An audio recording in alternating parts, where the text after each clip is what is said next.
Thank you very, very much. Big welcome to everybody, and I will open the meeting with a karakia. E oha ki runga ki a Ranganui, e oha ki raro ki a Papatuanuku, tira kina na mea kina kite pai atia, ui mai o korowai aroa, hei tonga hei mātou. Ka puta ki te wai au, ki te ao marama, homie, uie, tai kie. I acknowledge, greet those things above, the sky, the universe, and the heavens. I acknowledge, greet those things below, the earth in all its entirety. Cast all negativity to the distant horizons. Cover us with the cloak of affection and love as a treasure bestowed upon us, so we may enter into enlightenment. Let it be bound and fixed, yes, fixed. Let it be agreed by all. Thank you. Apologies.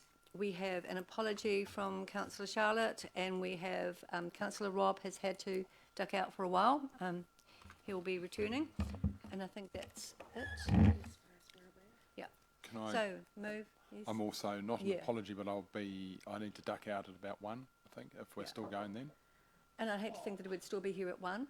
So I'd hate to think we're still here at 1. So okay. So hopefully the apology won't be necessary. There's a bit of confusion then. Anyway, that's fine. But that's good. Thank you very much. Jenny, sorry, I'm an apology for an early departure if we're still going at 11:30. That might be a bit ambitious, but we'll do our best. Well, I'm not this afternoon, so thank you. Pass it on. May I have a mover? Glenda, thank you. Second, Philippa, thank you very much. All those in favour? Against? Carried. Declarations of interest, are there any? No. Thank you. We'll move on to the minutes. Any comments about the minutes? Item 4.1. No. You have a question? You're going to move, eh? Okay, thank you.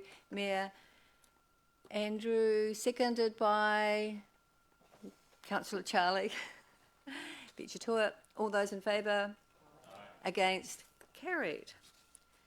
Before we get into the body of the meeting, we do have a really big agenda. Much of it is just for noting. So I do encourage people to keep questions as high level and strategic as possible. And some of these reports are simply very short updates to us, and larger reports will be coming to us at the next meeting. So we're not going to be having any in-depth questioning on those reports. We're just going to keep it nice and tight. Thank the presenter and keep it moving. So first up, 5.1, transport. We invite Mark Allington and Greg Fromont. Welcome, Greg. Thank you. Over to you. Put your button on. Right-hand side.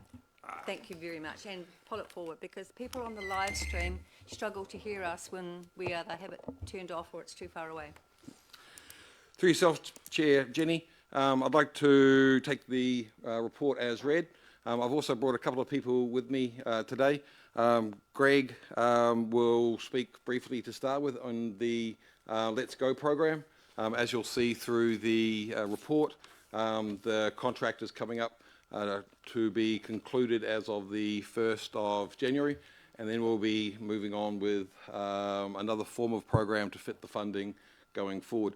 And due to the amount of work that he has done in this space, I thought it was an opportune time for him to meet with council and just go through some of those highlights over the last, I think, 7 years. I've also brought 2 of our new staff with us. Emma Tonks, she is now our asset manager. It was a position that was held within the Alliance, and we've moved that position into council as a way in which to instigate more change in how we actually manage our assets, as well as taking a bit of a whole of council asset approach where we can actually combine a lot more with some of our other departments and some of the works that we're currently doing. For example, Archers Bridge at the moment for our parks departments, us being able to work more collaboratively within council across asset management.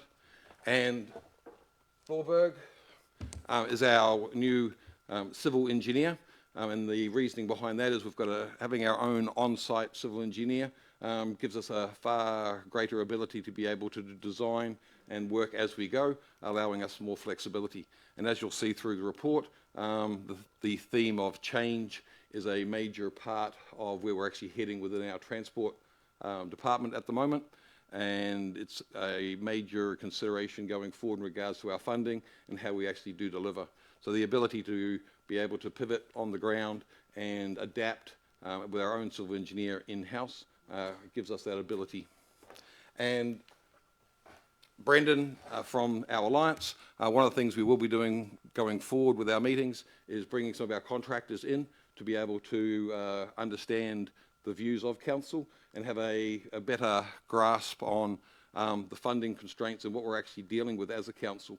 Often our contractors are at the coal face just working directly on assets, and for them to understand a broader view of what council's trying to achieve, we feel is a really good way to move forward.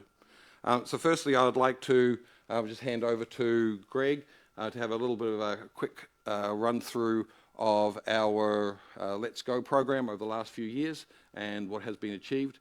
And I'd like to take this time to thank him and his staff for the work that has been done. I recently went out to one of the schools and spent some time with them, and it was really, really good to see what we're actually delivering and seeing the children actually taking up in the classroom some of the skills that we're passing on. So, great. Thank you very much, councillors, for your time. I'll take it as read also the highlights that I put into the report that came to you, and I'll just add a couple of quick additions. As Mark has said, 7-year program, started off very small. I think the first year the entire budget for the program was about $30,000, and it's grown from there to be, I suppose you'd say, a deluxe program. Huge buy-in in the community across everything from new entrants to 85-year-olds, and wildly successful in terms of a council brand, I think.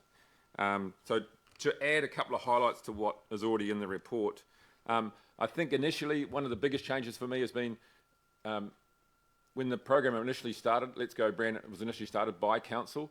It was a big effort to get it into schools, really hard to push it out there. Schools were like, yeah, okay, I might put you in the program. And then it changed to being, when are you coming? And of late it's changed again to being the whole school community saying, we own this, you know, we are going to drive it. We're going to get on board with initiatives like, at the moment there's even schools locally that are taking kids for classroom activities or to events and to outside things like now going to the art gallery on bike, which is amazing, you know. And huge drop off in some schools in the number of parents in the gateway with cars, which is great. Huge increase in the number of bikes and bike stands and things like scooters and stands, and a lot of uptake from teachers in terms of some of the key coaching methodologies that the program delivers use in the school. So that's been a huge success, that schools say our teachers come out and watch you do what you do and take that back into the classroom. So that's been something fairly amazing. And I suppose overall, I think Let's Go is a hugely popular council brand now. Again, one that was pushed out initially, but one that's now, as you probably would note, is pushing back into the council. And that was probably it in terms of the highlights. Thanks. Yeah, thank you very much for that. It's very much appreciated. And if Brendan, you can jump up. So can we just pause there for a moment with Greg at the table? Yep. Are there any specific questions around the Go program? Because we'll ask those questions now and then we'll move into the body of the report. So first, Councillor Kate. Thank you. Thanks very much for the report generally and for your part in it, Greg. Just summarise for me, please, the cost of the Let's Go program, how much funding we're losing. I think I saw 250,000 maybe going forward, and you've talked about a deluxe. We've had deluxe. Yeah. What are we going to have in the future, and what might that look like? So with the program, the original funding bid was 1.8 million. That actually was a increase on the 1.1 from the previous 3-year period. The reason for that increase was obviously the increase in just general costs, as well as trying to extend the program a little bit broader. The funding we received was $353,000 for the 3-year period, $117,000 a year. The contract extension from the 1st of July to the 1st of January is in the neighbourhood of about $103,000. So that's basically the entire year's funding in that first 6 months. So Can I just stop you there? I just want to clarify. So this is, when you're talking the total amount of funding, that's Waka Kotahi's contribution and council's contribution. and council's funding, yeah. So, So at the moment, you're looking at how much funding for the next 3 years? So for the next 3 years, we've got $353,000, which is council and Waka Kotahi funding. The extension itself to December will be around $100,000, which then leaves $250,000 to deliver it through to the end of the financial year. The end of June Sorry, 2025? end of the NLTP, the next 3 years. Okay, so for the next 2.5 years, you've got 250,000, Yes. right? So Shortfall. we've had a deluxe program. What does the future look like on 250,000 spent over 2.5 years? And this is part of what we need to discuss with council in regards to what we wish to deliver. I was in a meeting only 2 or 3 days ago with the rest of councils around the country in regards to how they're delivering this. The key part is to look at what we wish to focus on. Currently across the board we're delivering to, as Greg said, all age groups and different skill levels, as well as the cycle advocacy part and the road safety component. So what we need to try and look at is how do we scale this program to keep it going and to what groups we will target. In some areas, like in Bay of Plenty, they are concentrating more on the younger children, and other areas are actually trying to do a smaller mix and match program across all the schools. So we're going to be doing a workshop on this next week, so we can get into the nitty-gritty of it then for any more in-depth questions if you want to really do that. Councillor Philippa, bearing in mind we've got that workshop next week. Yeah, I'll leave it to that. Okay, thank you. Councillor Pate. Yeah, in the report it says you're looking for other funders. How far have you got with that, and who are you looking for? At this stage, anywhere where we can actually seek other funding we wish to. There is funding from NZTA that can go directly to schools, which basically has the schools apply to NZTA, which will then fund teacher replacements. So when we actually have a look at how we're going to deliver the program, there are different ways in which the delivery models may be. Obviously, at the moment, we're using a contract to deliver that. There are options in which we could fund schools and enable teachers to deliver some of that training themselves. But at this stage, it's a matter of having a look at what those different options are, what council wants to deliver, and then coming up with a delivery model that can actually enable that. And then are you aware of that place charitable trust, which does bike training as well? No. Okay. We can pick that up next week, can't we? Thank you very much. And thank you, Greg. Much appreciated. No problem. This is something we are all quite interested in, so thank you. Back to you, Mark. Thanks, Greg.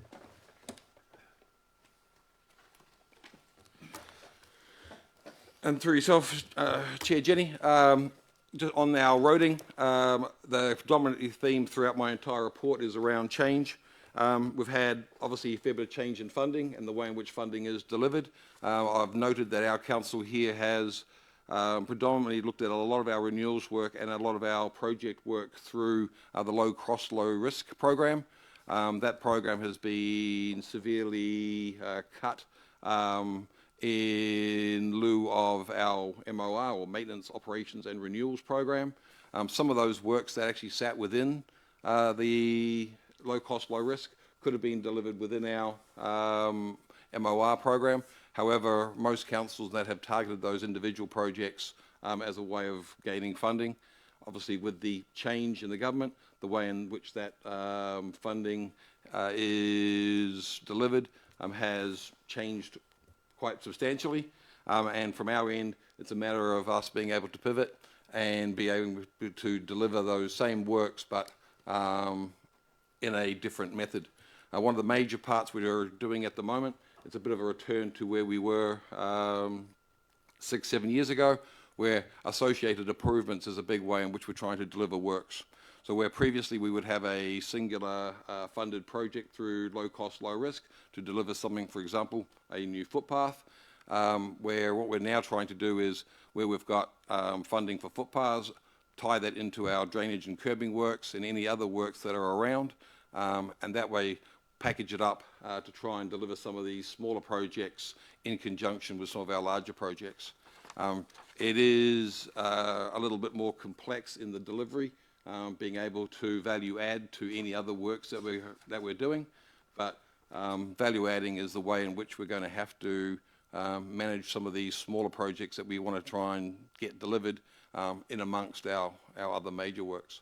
One of the good points in the report is you'll see that for the funding for our renewals and maintenance program, we've received almost 100% of our funding in that program, and we've also received an extra $250,000 from a Crown fund to help with drainage resilience in our unsealed road network, as well as some of our sumps and problem areas around town.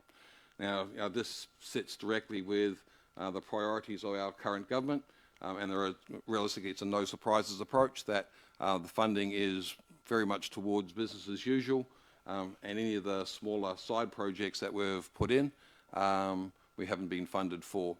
Now, we still have some opportunities going forward. As mentioned in the report, there's $100 million sitting in a low cost, low risk area that hasn't actually been announced and put out yet. My understanding that will be in and around associated projects, so where we've got some major works, we may be able to tag on some of our other works. And one of the things we're looking at trying to do that there is with our 2 remaining traffic lights that we need to get renewed.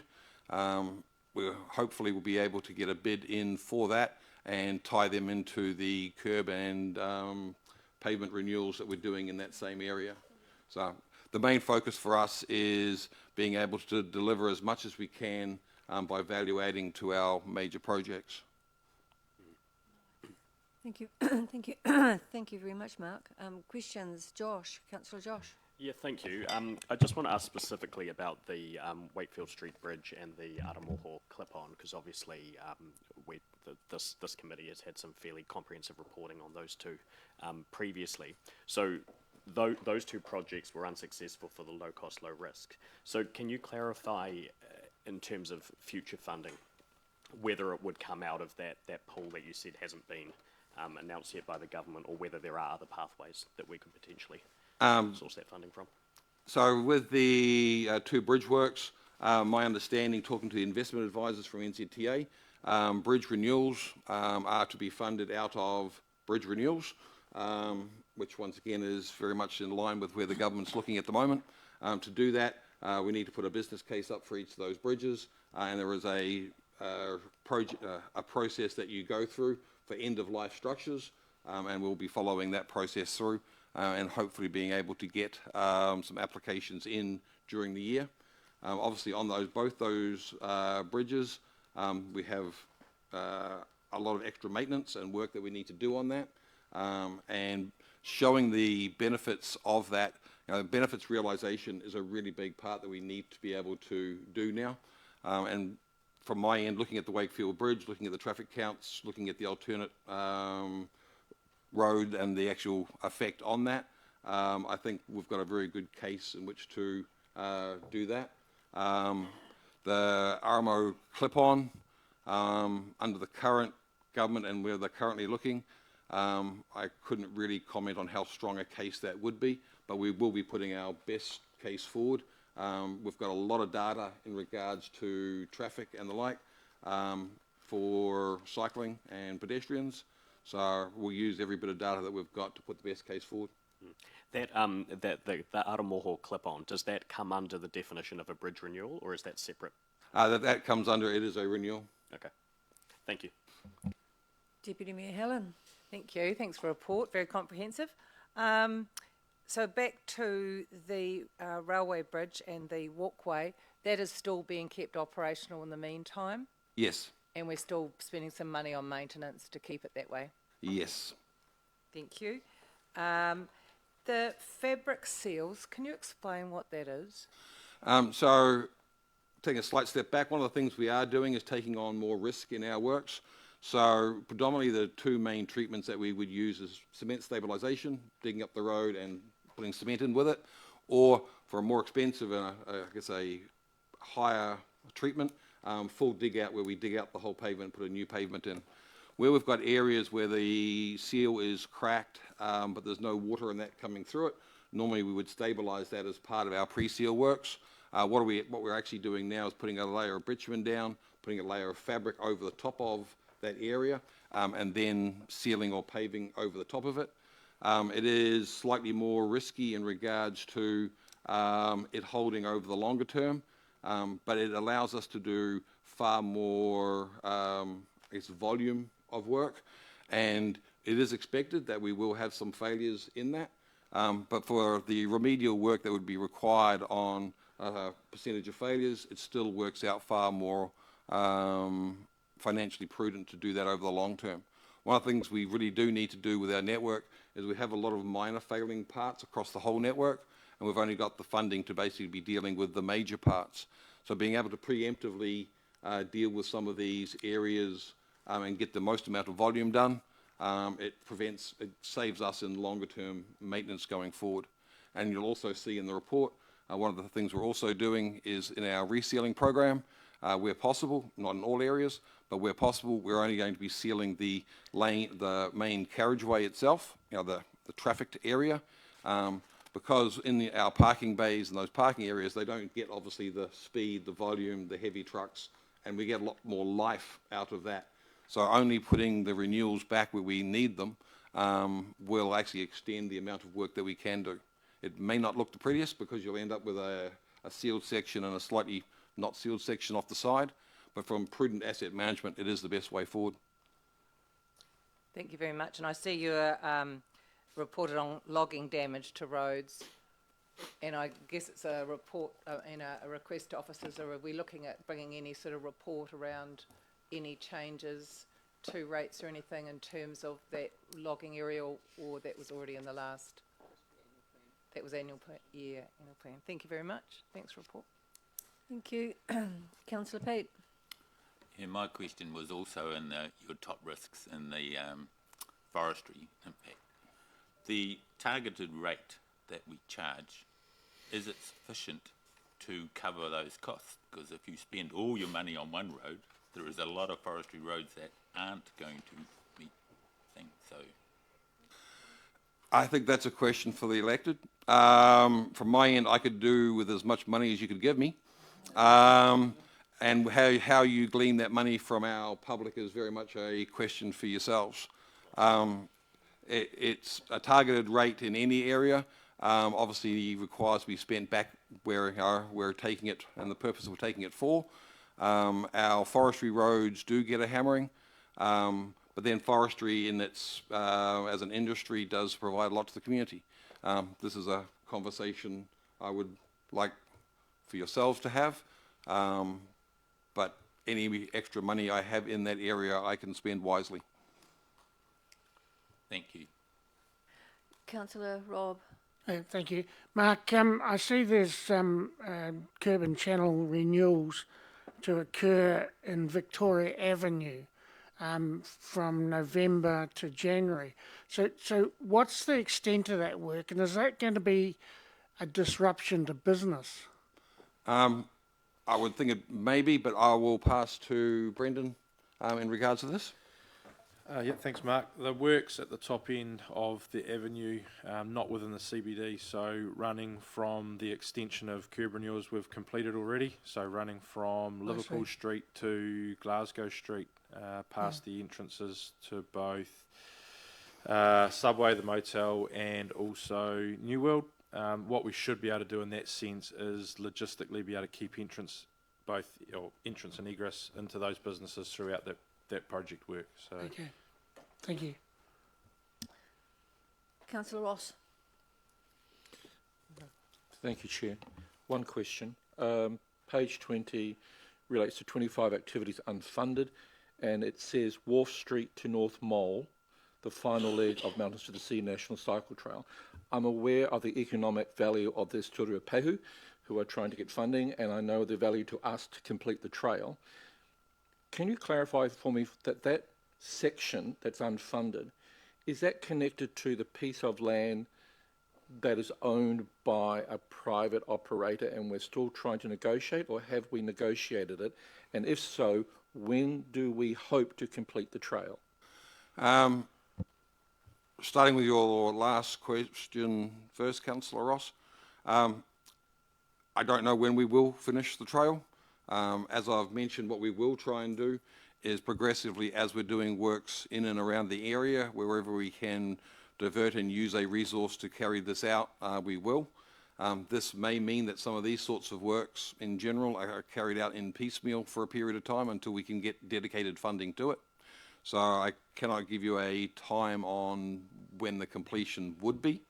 In regards to the agreement, yes, that is the area that you're looking at, and there's two sections in which we are currently going through some agreements with landowners.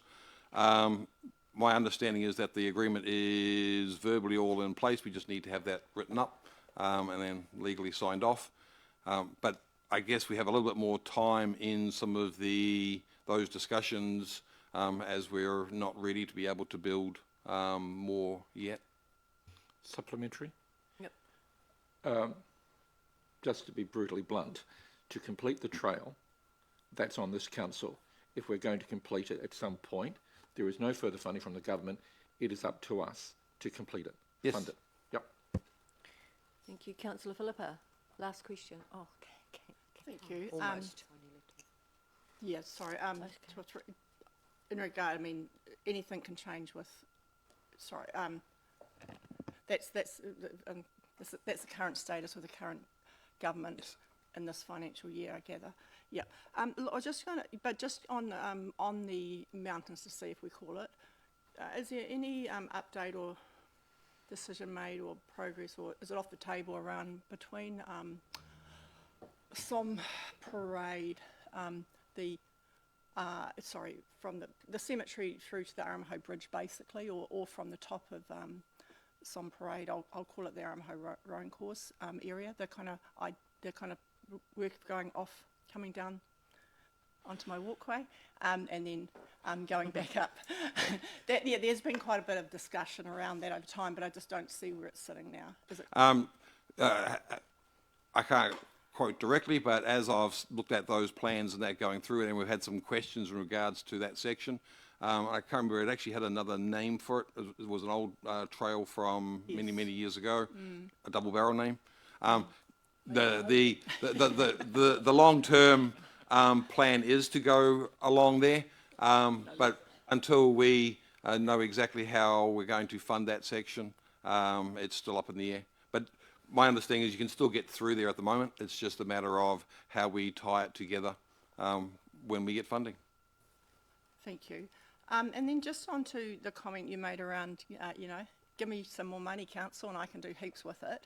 And I was going to, but you have talked about your top risks. I guess just going forward as we're working through our annual plan, is management looking to? I'm not sure where stuff, where that kind of where we consider that. Is there actually going to be? You've got 4 top risks there. This is big money, but there's some real.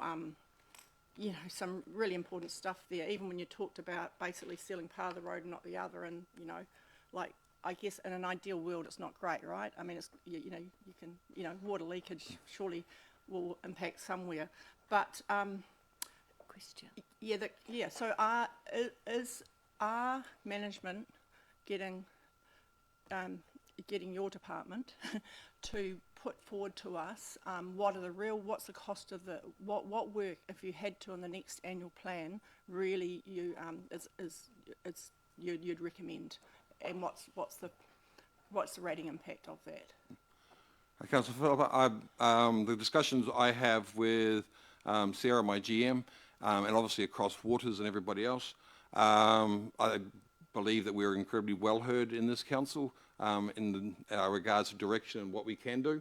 Well aware that obviously with funding across the board, whether it be for our parks, whether it be for our waters and ourselves, we're all going to put our hand up. That's natural, and we will all fight our own corner for our own departments. But what I think one of the big points taking on board that we're all financially constrained is the ability to work together a lot closer and a lot better. And I'd like to highlight, obviously, we've just completed works on Arches Bridge at Kaiwi. It may sound strange, but it's a bridge, but it's not a roading bridge. It's outside my department and is not something that we would normally work on. The Alliance have some excellent staff in regards to some of their engineering skills. We've taken on the bridging in parks, we're managing that for them, and we're carrying out some of those works directly for them. It saves us money and it makes it easier. So I think we are coordinating across our departments, and I think the cost savings and the way in which we can do things better is through that joined up approach. Yeah, I'll leave it at that. and bring it Thank you forward to very the much. annual plan. Councillor Kate? Thank you. Thank you very much for the report. Very comprehensive, as Helen has said. One short question and then one slightly bigger question of both of you. Firstly, all through the report you're referring to NZTA and not Waka Kotahi. Is that a personal style thing, or is that because of directive or whatever from central government? Personal style, and I think for brevity, I think you've got about 8 pages there. So it's just my own personal style. I've worked for NZTA myself, and I'm happy to use any of the acronyms, and I haven't been directed in any way to use one or the other. Thank you. Thank you. It's just what we're used to, Waka Kotahi. So thank you for that. And my other question, and I'd like to hear from you as well, Brendan and Mark, in terms of your program of works or what you're doing, what keeps you awake at night? For myself, it's delivery for the community. I think the biggest issue we're going to have for myself and my department is our customer requests and the ability to do some of those little things that we used to do as of right, but you know, there was always the ability to, when dealing with someone and those requests that aren't just a pothole or something else. You know, recently we've had some water running through someone's garage, which has happened several times. It's a big job to fix it. Now, we've always been able to be reasonably flexible around how we can put a little asphalt bund in or make things work for our customers. I think my concern is our ability to provide those little extras to our customers that make, you know, people have a slightly better day. And when we're on a bread and butter budget, those things will become far more difficult. So that's mine. Similar from the point of budget and I guess delivering for the community and the network. Around, Mark touched on it before, the pavement side of things as well, and what we can do. We have to take more risk now in order to probably keep our network coverage up, to be doing as much as we possibly can in that sense, but making sure that we are able to keep up with the network demand or the network need in the way of deterioration and keeping ahead of that curve. Also resilience is another thing as well, network resilience around storm damage. There have been a couple of indications through Waka Kotahi or NZTA around what that's going to look like going forward through funding. So nothing's come out of such yet, but obviously comments like that, or I guess papers like that, start to make you think about what that means long term for local authorities and councils in the way of keeping up in a budgetary sense. Thank you. Thank you very much. Thank you, Mayor Andrew. Last look, no, it's not a question. I wanted to go into the NZTA Wakakatahi. So I met with the comment section. Oh, right. Okay, I'll wait for that then. Okay. May I have a mover for these reports? Councillor Josh, seconded. Councillor Pete. Thank you. Comments? Mayor Andrew. So I met with the relationship director yesterday, and just to clarify the NZTA versus Wakakatahi, it is NZTA Wakakatahi. I think the change in convention is that we did have the te reo name, then the English name, and now they've flipped it around the other way as policy. Councillor Kate. Thank you. Thank you so much for the report and your very detailed and fulsome responses. Really appreciate it. What I'm hearing from you is the funding squeeze that's on. Actually, we angst about it, but you actually face it day to day in terms of disappointed consumers. So thank you for the work you do, and sorry that you're there and you're going to have to say no sometimes. But thank you. Councillor Mike. Thank you, Madam Chair. I just want to comment on the our bike program. For those who remember, I actually wanted to cut the bike program during the LTP because of the cost. But after receiving communications from multiple principals on the Let's Go program, it seemed like I should shut up about it. So I did. However, the problem I have with it, and I urge you to bring this information next week, is there's still no data. So I quickly researched the number of accidents of children, and the latest report is 2019. So we can get an updated report on that. What was the impact of having Let's Go program? Does the number of children hospitalisation in Whanganui decrease? For instance, we are 41.7, which is the fourth highest. So we have the fourth highest number of children hospitalised due to traffic accidents. So if we're impacting that, great story. Also, number of cars decreased. I heard you say it, and I think that's a great thing to say. How many? GDP, productivity, time, that all comes into it. So I could urge you to talk about that, because I do think it's a good program. People obviously like it, but it's very hard for me to understand what the actual outcomes are. Yeah, good first step. Thank you. Councillor Ross. Thank you. Yeah, this is probably one of my favourite roading reports in my 2 years thus far. Thank you so much for that, the detail. And I'm just saying to the public who may be watching, who may watch the recording later on, I like the phrase, we are on a bread and butter budget, and we are prioritising. And it's also nice to acknowledge that if we can assist a local with something that seems smaller to us but is important to them, we do our best. But we are in extremely difficult times, and this council has put in millions more each year into its roading, and will do so for the next 10 years. We still can't do all things to all people.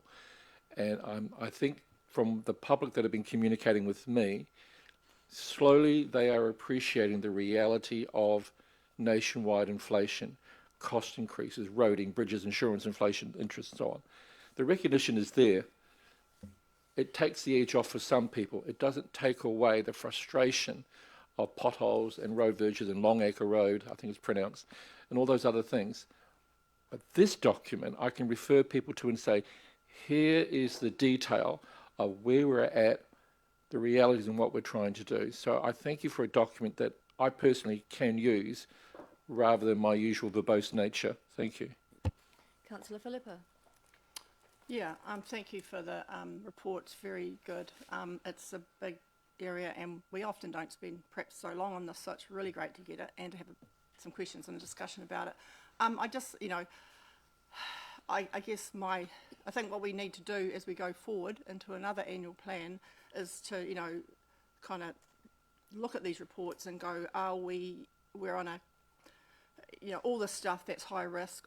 When we see footpaths and cycleways that basically only got 30% of their budget, road safety promotion 18%, at the end of the day, we can do some great stuff and some big projects like we're going to get a report on next, but we've also got to not, just be, do we really want to keep saying that we're not going to do the bread and butter and the stuff, and looking after our youth around active transport and their health, and looking after our elderly, these are around footpaths, and looking after the health, having a role in the health of our community, around all those things, and the cost of them ending up at the hospital, etc., are the conversations we need to have, and then we need to front up to central government or front up to our MPs and say, hey, look, we've got to do better here. So I think it's the data's good.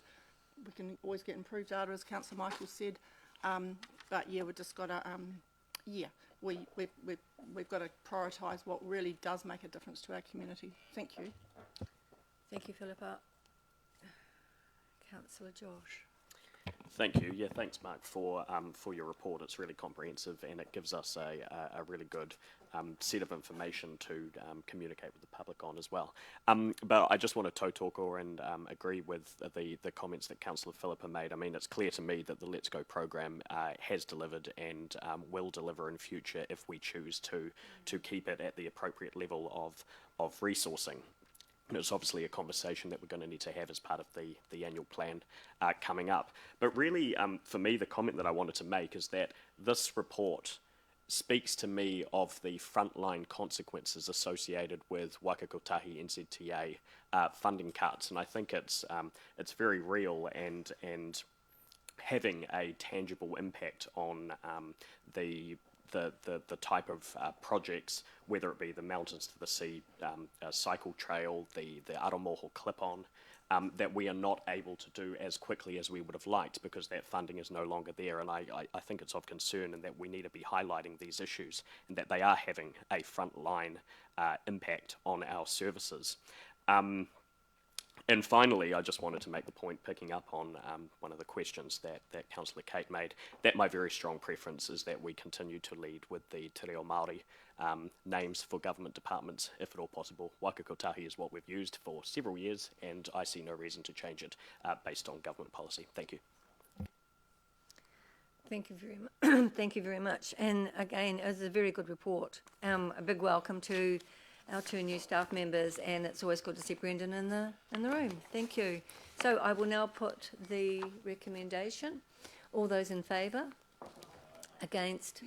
Carried. Thank you. Thank you very much. Have a wonderful day. I'd now like to just invite Andrew Clifford from the Sarjeant Gallery up to the table, and I just want to remind people that roading is one of our larger budgets, so we should spend more time on it. In the meeting here, we have just spent close to 35 minutes on it. If we do that, we're going to be here after 2:20. So I'm just putting that out there now. I emphasise also that this item and the next one are brief updates to us, and they will be followed up at the next meeting with comprehensive reports. So remember that when we do our questioning and our comments. Over to you, Andrew, to tell us all about this amazing celebration. Kia ora koutou, thank you, and thank you for allowing me to present a verbal report on this occasion so I can give some timely information on how the opening went just over a week ago. Firstly, as this is the first time for this committee in a very long time we haven't had Gay Batty present, just to note that all construction activities were completed in the week commencing 4th of November 2024, and a building CPU, that's the Code of Public Use, was issued on Wednesday the 6th of November. Job done. The gallery then opened to the public. Yes. The gallery then opened to the public on the morning of Saturday 9th November and has been open every day since. The opening weekend began with a Friday pohuri at Putiki Marae prior to the Te Tuwheretanga dawn ceremony led by iwi from Putiki and supported by many visitors, including Ngāti Tuwharetoa, to dedicate our new building, Te Pātaka o Tā Te Atawhai Āti John Taiaroa, and to rededicate our heritage facilities. The dawn ceremony was attended by an estimated 400 people. This was followed by the opening ceremony mihi to open the facilities to the public. Ratana Brass led dignitaries to their places, and seating was based on the pai configuration at Putiki Marae. It began with a welcome mihi from Kaumātua John Maihi, and Dr. Rawiri Tenero guided us through the event as our MC. Official speakers were Mayor Andrew Tripe, Rake Poho Taiaroa to represent Sirachi's family, Minister Paul Goldsmith to represent Central Government, Nicola Williams to represent Te Whare o Rehua Sarjeant Gallery Trust, and myself as the Gallery Director. To conclude the ceremony, the Mayor and Rake Poho each laid a mamaku row, a leaf, in the entrance to connect with the row that was laid during the dawn ceremony, and then Mayor Tripe declared the building open to the public. We were blessed with good weather on the Saturday, so the public opening event could be held outside the gallery, and an estimated 550 people attended, including Ngāti Tūwharetoa Paramount Chief Sir Tumu Te Hiuhu Tukino VIII, and delegations from Whanganui's sister cities in Toowoomba and Nagazumicho, who travelled here especially. To thank our community for their support of the gallery, and to invite them to celebrate with us, the majority of our opening events budget went towards a wide range of performances, talks and activities that were open for all to attend, both inside and outside the gallery, with local businesses providing outside catering and helping to create a festival atmosphere. There were more than 31 events over the first weekend, and almost all were public and free to attend for the community. Highlights include multiple performances by the New Zealand Opera School, a headline slot from Anthony Tonnan, and a brass hikoi and street parade from the river markets up Drews Avenue to the gallery. As noted in my recent council report, the opening enjoyed wide support from local businesses, many who came on board as sponsors, which helped keep costs down. Many others supported us by simply promoting the weekend through their own communications channels and through their own operations, which created a wonderful vibe across the city and contributed to both the community and visitors having a great experience of Whanganui. Although we don't have any firm figures yet, I'm happy to report that both the gallery and cafe have been bustling right through the first week, and it has been hard at times to get a seat in the cafe. Media coverage has been extensive, particularly on RNZ, where we featured prominently across multiple platforms. This included news bulletins, reports, follow-ups, social media, and live interviews on flagship programs such as Morning Report and 9 to Noon. A standout moment was the RNZ Culture 101 program, which broadcast live from the gallery for the entirety of their 4-hour show on the 10th of November, an unprecedented achievement that highlighted a diverse array of Whanganui stories. They don't go out and do outside broadcasts like that. They usually just cross to a reporter, and Whanganui and its rich set of stories got them here. And if you haven't heard that broadcast, I can send around a link, because they're all filed. It's a great program. The PR value of this coverage is exceptional, driven by a combination of high-profile earned media placements, including a feature on the One News 6 p.m. bulletin. Lastly, I'd like to acknowledge the support of each of you and our colleagues across council, many of whom have been a part of the project in some way or even volunteered to help over the opening weekend. Our volunteers from the Sarjeant Gallery Friends and wider community, the crucial support of the Sarjeant Gallery Trust, and all the local businesses who got involved as sponsors, suppliers, or just as enthusiastic supporters who recognise the benefit this brings to our entire community. And just a reminder, we're only halfway through our opening month Summer of Art program, which continues until December the 8th. We have another 20 events to go and look forward to seeing you at the gallery in the weeks and months ahead. And I should add to that actually, events today in fact, we're doing a heritage walk down Sarjeant Street to visit Henry Sarjeant's grave. Today is actually Henry Sarjeant's birthday. He was born in 1829. So it's nice to be able to acknowledge this on that date. I just realised as I was sitting there. Thank you.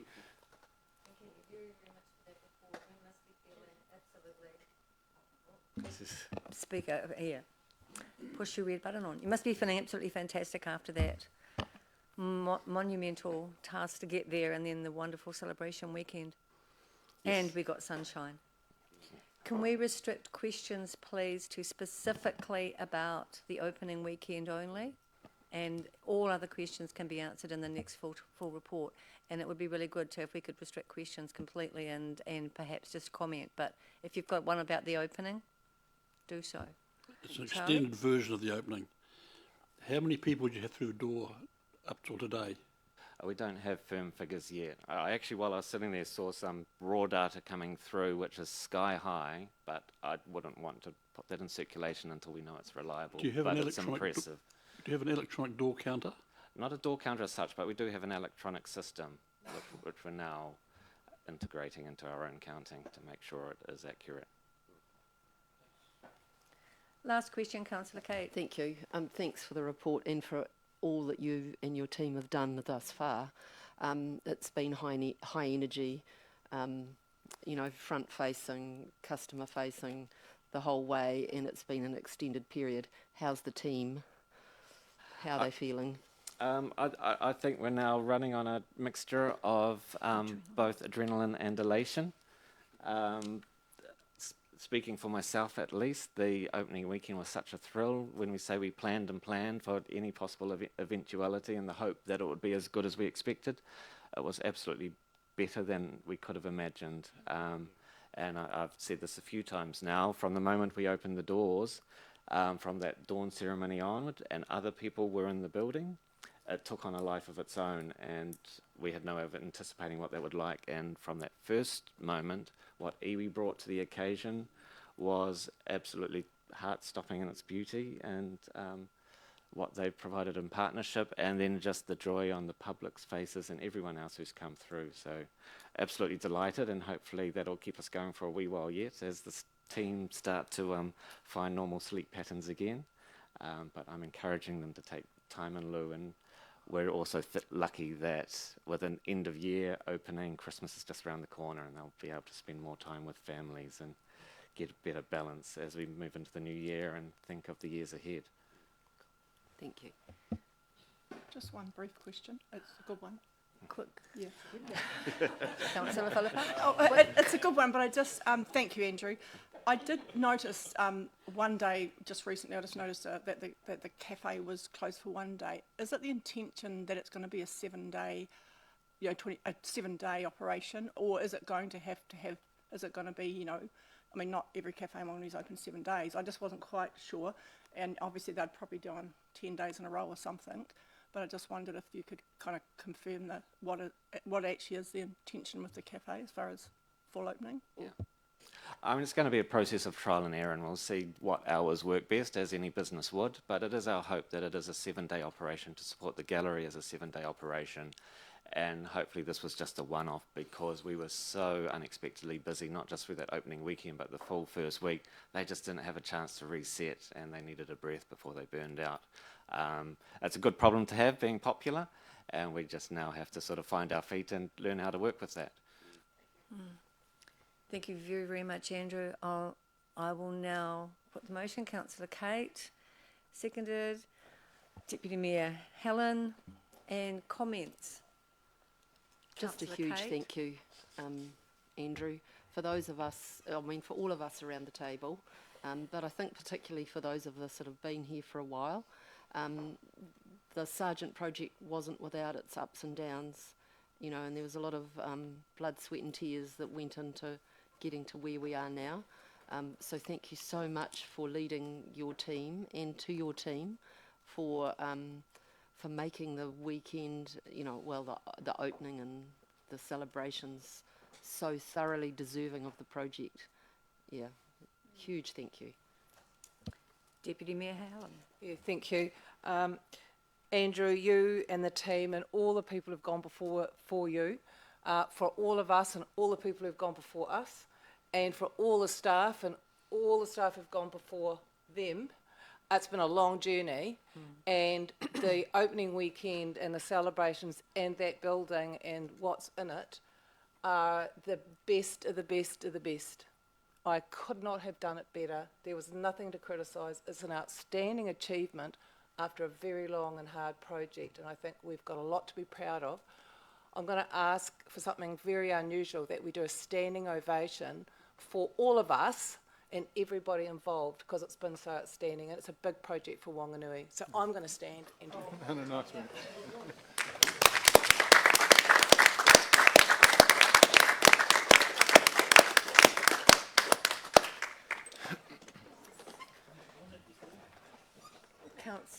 Councillor Mayor Andrew. Well done, Helen. I have to say that was, I didn't think of a standing ovation, but I think that was exactly the right response. And Andrew, I know you're here representing the Sarjeant Te Rehua or Whare Sarjeant Gallery, and there's a whole lot of other people that have been involved. Not just for the opening, but also all the time leading up to this. And someone like me is a bit of a Johnny-come-lately into this. I want to acknowledge all of the previous governors that came before us to make these decisions, and also the council officers involved in the whole community effort to get to this point. I also want to acknowledge you as well. I did say to you on the night that you have demonstrated, in my mind, incredible integrity and temperance during this process, because there's a heck of a lot riding on your shoulders, and you held the weight of the occasion incredibly well. I saw you in action, and I think you performed incredibly well, and so did your team. So I'm obviously coming to see you tomorrow morning to pass that on personally, and there'll be other follow-up letters as well. But just what more can you say? Just it was, and I think you nailed it on the weekend, and you said it just before that the weekend took a life of its own, and in a positive way, and it ran away from us in a positive way, and you can't control that. You can't even predict it, but it ran away from us in a really positive way, and I think testament to a group of people who are, at the end of the day, curators and proponents of running a great gallery, but you actually achieved a great opening event as well. So congratulations once again. Just a couple of closing comments from me as well. I mean, it's been 10 years since the Old Girl was closed, and it's hard to believe that those 10 years, that it's been that long, because it was such a well-attended venue. And the other point is, I absolutely love that with the opening process, so many of our local people were able to access the gallery, and that I really, really do encourage our community, those who've never been in the gallery, to just get up there and go for a wander. You might want to wait another couple of weeks till the crowds diminish, because I do believe that the numbers are still quite high. But it's just wonderful. So thank you so much. Thank you. And I will now put the motion. All those in favour? Against? Carried.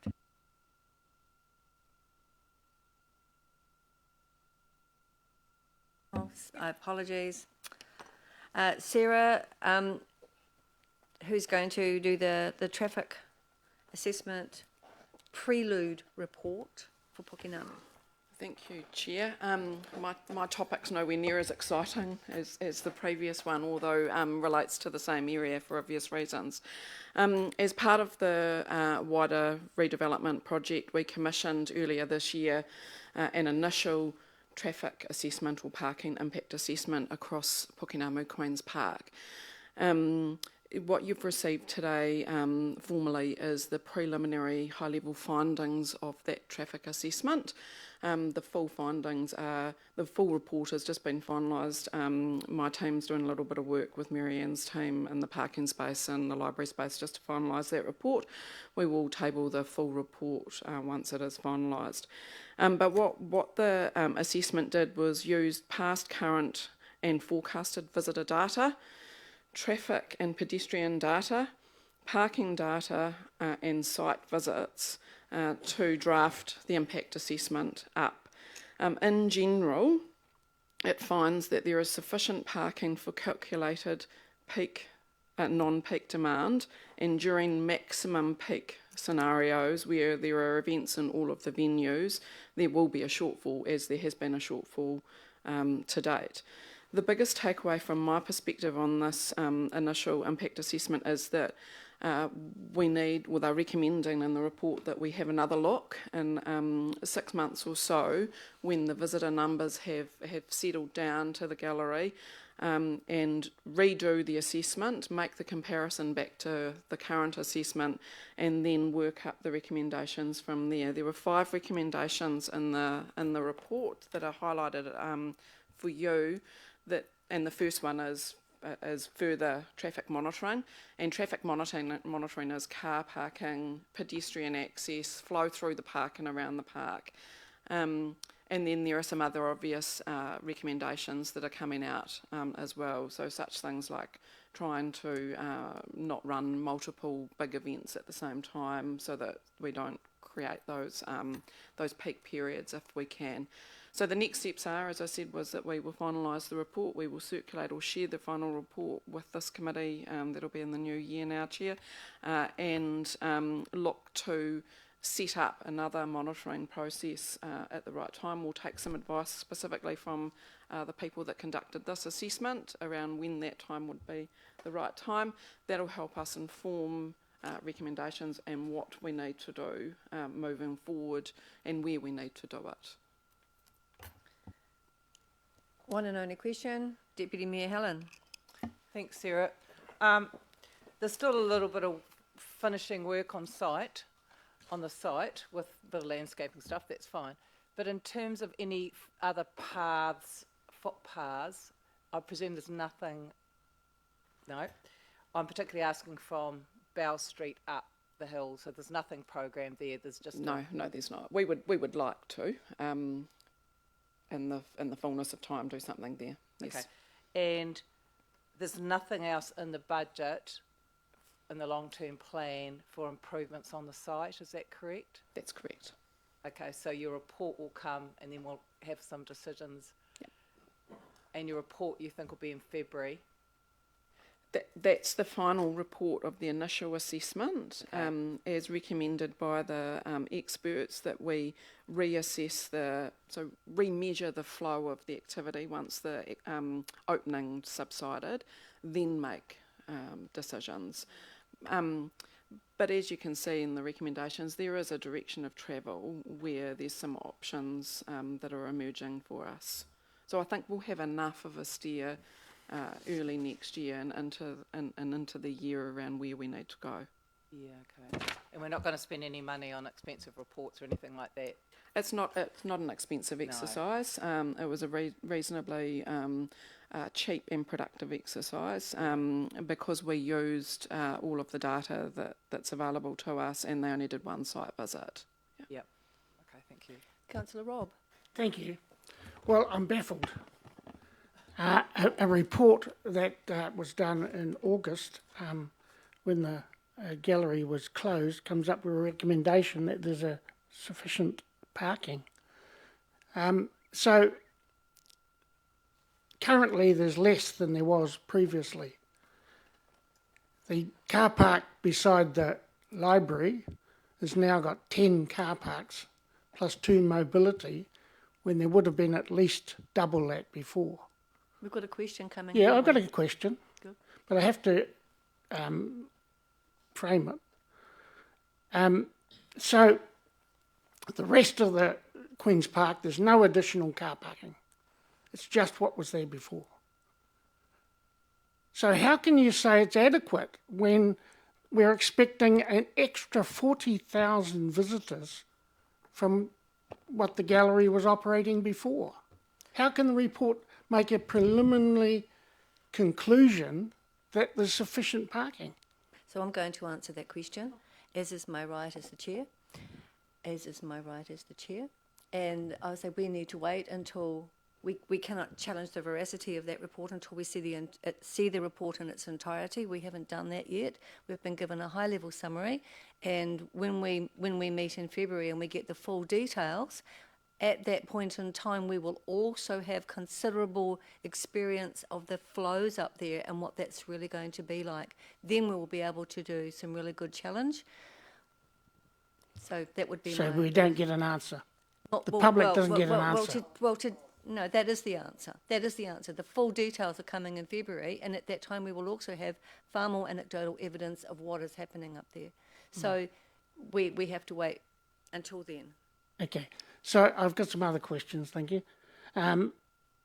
The parking that's in Pukenamu Drive now is taken by all-day parkers. Are you able to paint the lines on those so that we can get more parking? And are you able to convert that to 2-hour parking? I'll answer that one, Rob. So as per the email that I think was circulating yesterday, we can't add that kind of thing. That's part of the parking management plan. We can't enforce parking, we can't randomly paint lines and change tariffs or change parking limits. That needs to be consulted on, and it needs to be part of the parking management plan. So that's what's been put forward to council if you want to relitigate that plan that we just adopted as part of the long-term plan. That's a conversation I believe the Chief Executive is having with you tomorrow. So all the lines do is make bays. It doesn't change the parking, makes bays. So you get more cars parked there Maybe because they're not. Point of order, Madam Chair. The staff member. On what is your point? Specific of the points. Thank you. No, inappropriate challenge to an officer who clearly provided an answer. The officer said, we cannot randomly just go and paint lines. Okay. So I accept that point of order, and I suggest that we pick it up tomorrow in a workshop. With the CE. Madam Chair, this is the time when we're asked to discuss these things, when an item is on the agenda. So it makes it very difficult when if you can't get an a answer. senior staff member gives an answer, then we accept that answer. And if we wish to challenge the legality or the lawfulness or whatever of that bylaw or whatever the process is, then we can do that in a workshop. Councillor Philippa. Thank you. Just two questions. One might be a bit ignorant, but obviously looking at out from the gallery and towards the river, let's say that now, and with the parking that's there by the library area, and sorry, there's quite a bit of ground space, and looks like there's some work going on to just renew it or whatever. So is that can you remind us? Is that what's the intention of that area? Is there any intention, or can that be extra parking? It's all about budget and everything else, but is there another intention for that? If you're referring to the area in front of, so off the patio in front of the cafe, that is intended to go into grass. There is no plans in place for further car parks to be installed in Pukenamu Queen's Park. The purpose of this report was to understand what the traffic flow is, and that includes vehicles, parking and pedestrians through the park now, and based on what we understand to what we forecast in terms of visitor numbers. There are recommendations around alternative. The fourth recommendation is to consider alternative parking solutions, but the first recommendation is let's wait and see and remeasure before we jump to any decisions. Thank you for that clarification. Just my second one, just is in this in the work we've done, and I guess in the parking management plan and going out to our community, is there discussions that have happened going outwards to groups like Age Concern, for example? Because it's kind of like one thing's about people who come and can they find parking, or is there enough? But another's about who do we know about the people who may go, I just don't think I'm going to get a park up there, and actually don't come, possibly. Are we doing some outward communication to particular groups? I'm not. What I do know, and Marianne might be able to expand on this, is obviously the operations in the park, so the library and the gallery itself, will receive feedback from patrons. And I suppose what I would be suggesting is that in fullness in time, when we have the assessment completed and we understand what the visitor numbers settle to, we should include that feedback in our decision-making process. Yeah, thank you. I'll leave it. Thank you. Rob.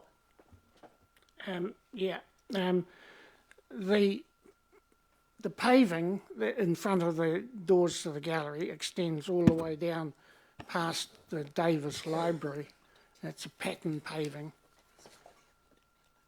There's a confusion that people don't think they should be able to drive on it because it's part of the landscaping. It's also unsafe because you're mixing vehicles with people that are wandering out the front doors of the library. So how do you intend to mitigate that problem? I'm not a safety engineer, a traffic safety engineer. My response is a lay response.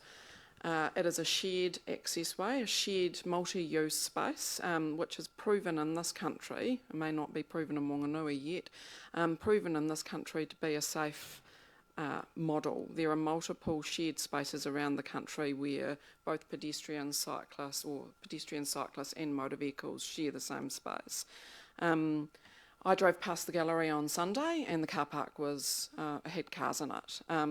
So some people aren't finding it confusing. I think there is some signage at the front, if my memory serves me correctly, where there's a sign that's got a picture of a car and a person, or it says it's shared space.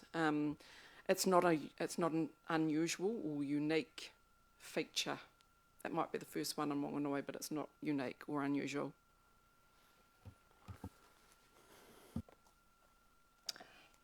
Thank you very much for the report. I now ask for a mover and a seconder. Move Councillor Ross, seconded Councillor Peat.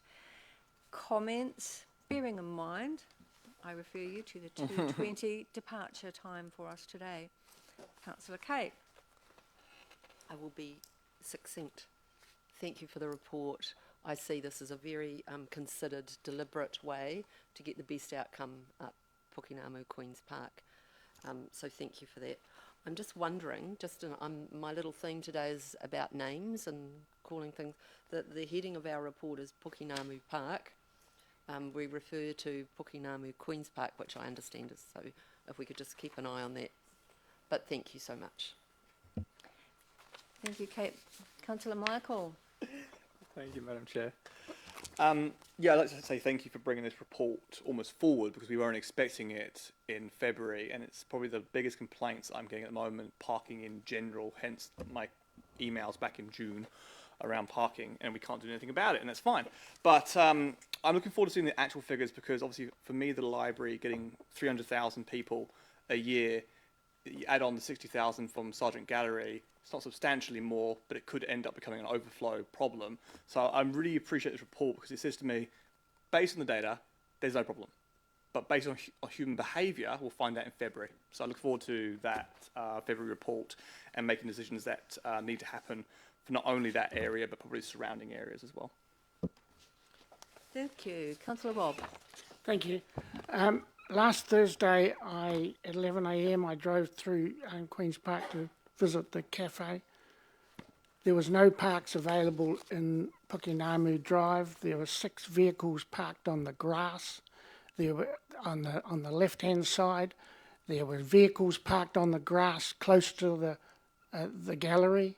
There were vehicles parked on the grass around past the Alexander Library.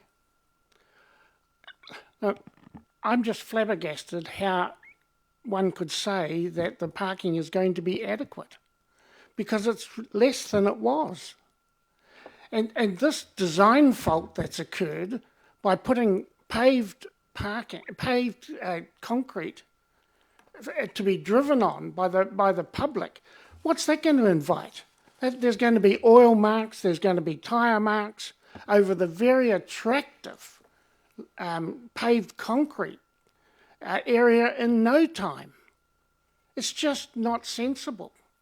No, so please recognise that there's a parking issue and do something about it. There are just some small things that can be done to alleviate it straight away. You can paint some white lines. Please don't say that it's random. It's just painting a white line to delineate the bays. And then, yes, the 2-hour parking may need a council approval. We've got a meeting coming up. It could be done. Please have a look at this situation and don't keep the head in the sand by trying to say that the parking in the future is adequate. Excuse me, Councillor Rob. Derogatory term of putting a head in the sand. Totally unacceptable. I accept that. Madam Chair, can I also just add to Helen that it's misrepresentation. And the reason why it's misrepresentation is because we can't tell the public that we can just change it overnight. We can't. We've been told by the officers we need to go back to consultation. So we need the public to be very aware that we can't change parking until consultation. Thank you. That will be the end of it. That will be the end of the matter. I accept that the points of order are accurate, and we close the matter. Councillor Ross, and then we will put the motion. Yes, Chair. Thank you for your report. Very succinct. I just want to draw Councillor's attention to page 26, where the officer has referred to the 5-point preliminary report and what you intend to look at and over those 5 points over the next few months and come back to us in February. It is very clear how the officers are endeavouring to manage the situation, short-term and long-term, and I thank them for those 5 suggestions that are very clear to us. Thank you. Thank you. I look forward to the report in February with the anecdotal data around what is happening, and I think that this particular first few weeks of the opening of the Sarjeant will see considerable congestion. I mean, and it is wonderful that so many of our community are taking the opportunity to visit up there at this time. It sends a very good message, but that will settle down, and I look forward to an update and the detail of the report once we see how the real reality is going to be, and then we will know for sure what we need to do. So thank you very, very much. Habit. I now put the motion. All those in favour? Against? Carried. We're now going to invite Pete. I'm going to delay the... Thank you, Pete, for bringing up the library report. Over to you. Okay. Just one thing before we get going, to note that there is an incorrect number in the end of the report where it says the number of items issued. I think it has 486,673. That's actually the number from April last year. It's left over from the previous report. The correct number is 137,125, and the target for that period in the LTP is 127,850. So, sorry about that. 20 press-ups. Anything else you would like to say? Too much copy-paste, really, I guess. No, nothing really to add. We're seeing an uptick in numbers since the Sarjeant opened, but we don't have any actual figures yet. Won't have till next month, and better still, when we've had a full month of opening, we'll start to get an idea of the impact. As I noted in the report, when all the construction work, in particular the landscaping work, was going on, it had a severe impact on visit numbers at the Davis. We will see how quickly that returns to where we were before. And similarly with the parking around the place, we're just keeping an eye on it. And, you know, we are where we are. It's great that everything is open and to see everywhere so busy. So, yeah. Fantastic. It would appear you are not going to be questioned. Councillor Pete. Yes. In your top risks, and that is the fall of the dollar.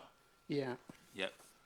It was, the American dollar was at 61 and it is now at 58. What sort of impact does that have on you?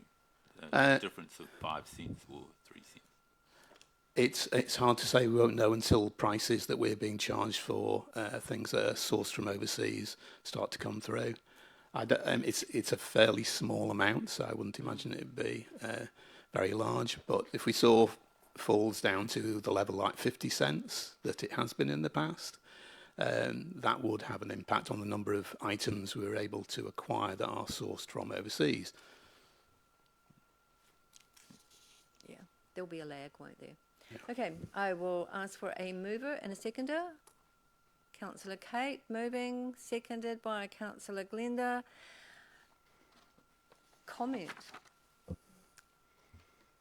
Councillor Pete. Sorry, Councillor Michael, I missed your thing. I do want to say that there is a blind spot through there, and if I miss the fact that you put your light on for a question, do get my attention, please. Am I free to speak? Yes, you are. Cool. Thanks, Pete. The comment is that I particularly liked your treaty talks that you had. It was very insightful and instructive, so just thank you for putting that on.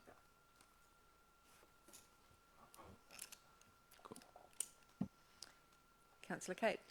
Thank you, Pete. Thanks for the report and all the good work that you do at the library. It must have been a bit of a time of it with the sergeant taking all the attention and creating all the bit of chaos as it got sorted. So thank you for your patience and good work. Yes, I can imagine there was a high degree of forbearance through some periods. However, it will be good to see how things settle down over the next while. I know that there will be people who will be visiting the library, who will go to the gallery and vice versa. So it could be a nice symbiotic thing, or it could settle down. So thank you very, very much. I now put the recommendation. All those in favour? Against? Carried. Thank you very much, Pete. Sorry? Oh, yes. We are going to take the next item, which is the Glassworks, and then we will have a 5-minute break, just to foreshadow that for you. Madeline, welcome.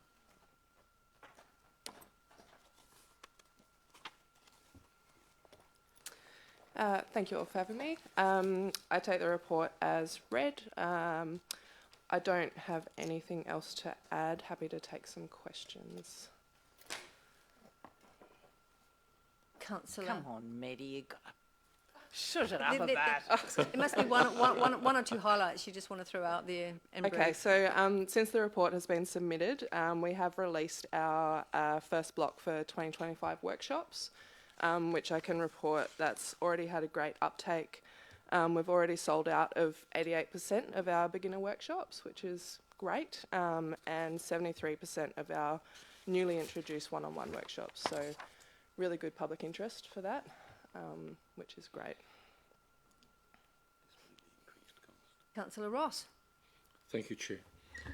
And thank you for your report. I am a fan. In your report, which is very similar in part to the previous manager's report, in the sense that the workshop is pretty maxed out, and under your management, you've managed to find more spaces, but it's pretty maxed out. Devil's advocate question in a really difficult financial time. If you're maxing out to full capacity, are we likely to see down the road, if that continues, because I don't want to see a decrease in bookings, that we need to move the facility elsewhere? It's a loaded question, that.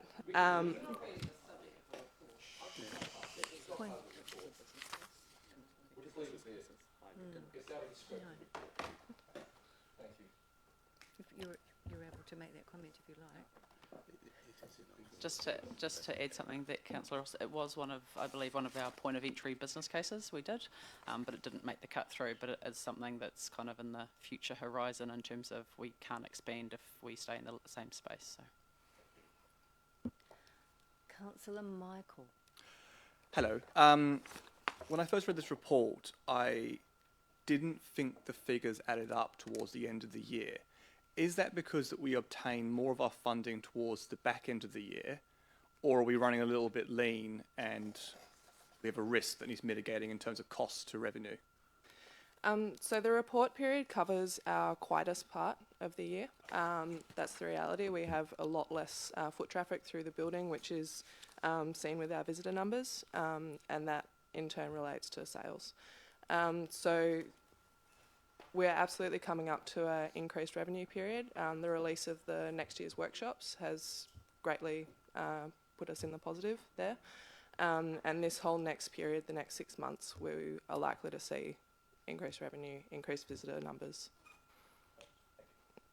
Councillor Philippa. Thank you for the report and the great job and work you're doing. Could I just get clarification, but just checking, there looks like there's, based on the figures you've given, there's a kind of 237 gap, is that correct, between the revenue we're expected to get year-end and the expenditure of New Zealand Glassworks. Is that correct?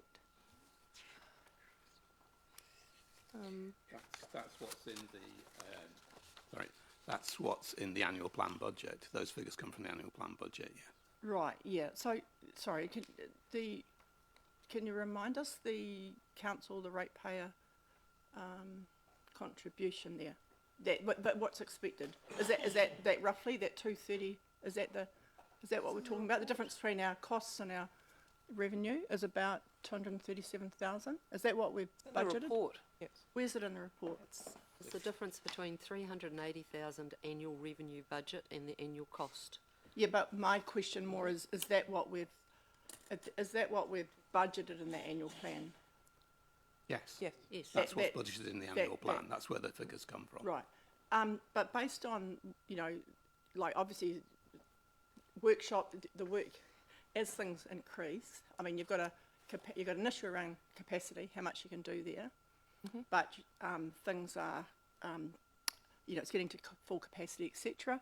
And I guess everything around UNESCO City of Design and the gallery, you know, the Sarjeant, everything should all be working in the favour of increased usage or, you know, demand. Do we, I guess, you know, the question, do you think we can reduce that annual operating, the ratepayer cost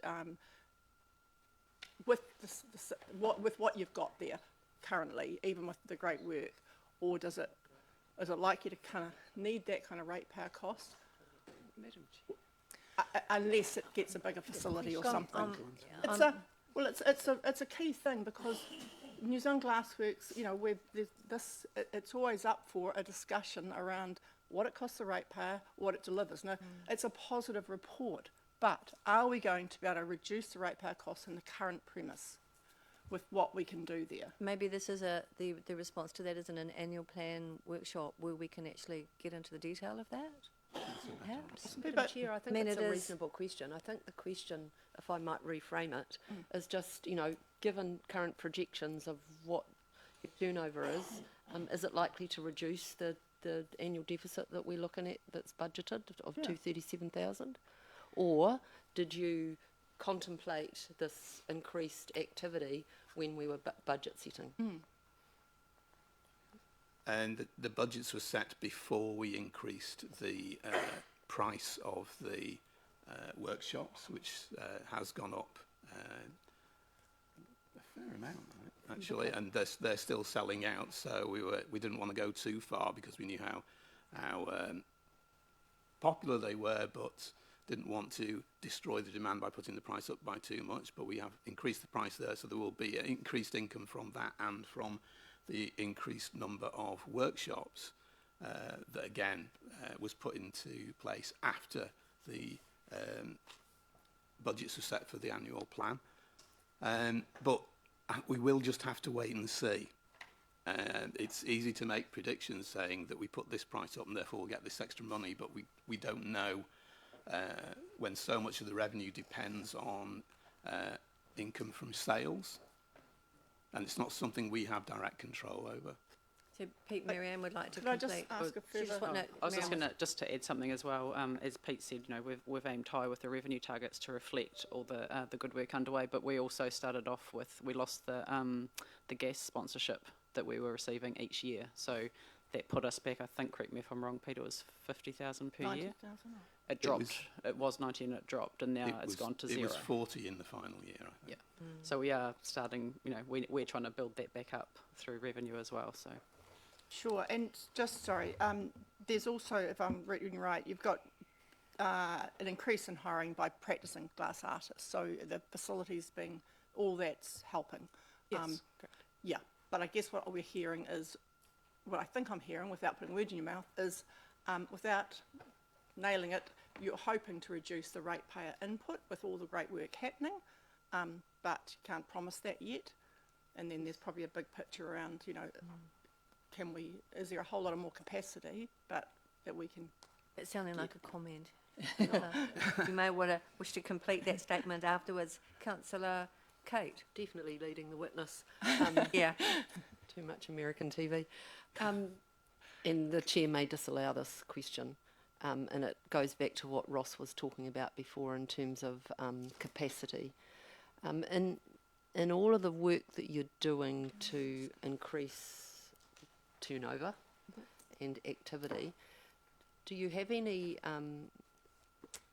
thoughts or done any thinking about how we might gauge that, what the ceiling of that activity might be going forward if we had more capacity to take more activity? And look, it might be too hard and, you know, a future thinking, future gazing sort of question. So happy if you'd rather leave it, but it would be interesting. I think it's something that, with the changes that we've made recently, we'll just have to wait and see, and then we'll be in a better position to start thinking about what we might need going forward. But I think that's some way away yet, and that's, in any event, will be something for the next long-term plan, really. Okay, that's a very nice conservative answer, thank you. Thank you. It's very hard to have a crystal ball, isn't it? The one that works. So I'd like to get a mover and a seconder. Who would like to move? Move Councillor Ross, second. Councillor Deputy Mayor Helen. Comments? Deputy Mayor Helen. Yeah, I just want to say thank you, Mary. You're doing an amazing job. The feedback's amazing. I know the glass community is really enjoying the facility, and so the public. Keep up the great work with you and the team supporting you. And it's a great add-on to the amazing art scene that's happening out there at the moment. There's about 5 or 6 new art galleries just actually opened up in the last month or so, so it's a pretty exciting time. Thank you. Thank you. Councillor Philippa? Yeah, thank you. I endorse the comments of the Deputy Mayor. But I think, I think as an elected council, we need to have a bigger discussion because, you know, quite rightfully, New Zealand Glassworks back now is always on the table for, you know, for it's got a cost to the ratepayer, and like a number of things have, but you know, it needs, the ratepayer should have an interest in that. We have an interest in that, and you know, it's going to take a bit of time, but I think we shouldn't take too long. It really needs to be it'd be great to get some good. Whatever, so we need to get some, what is the thinking forward, you know, as we go into the annual plan, what is the thinking from New Zealand Glass, from management, so that we can try and make the right kind of decision forward for the next few years, really. That's my comment. Thank you, Councillor Pete.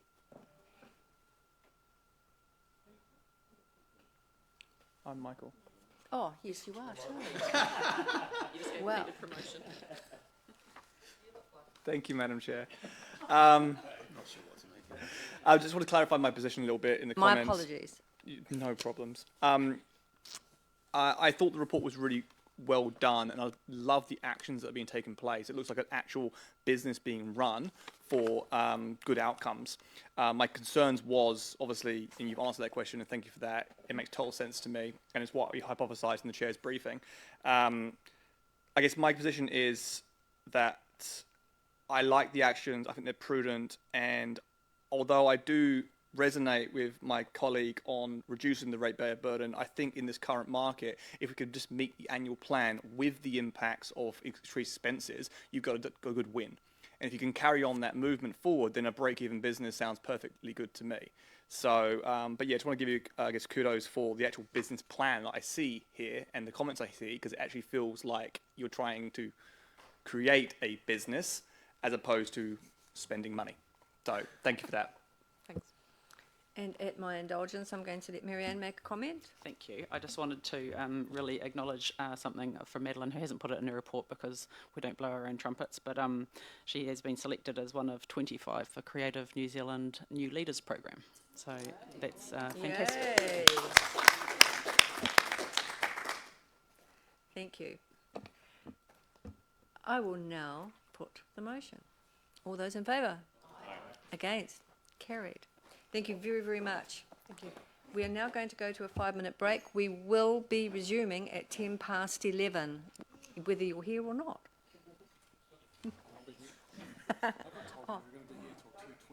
Oh, well, if people are going to continue to ask questions and make comments, we will be here till we're done.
Back online.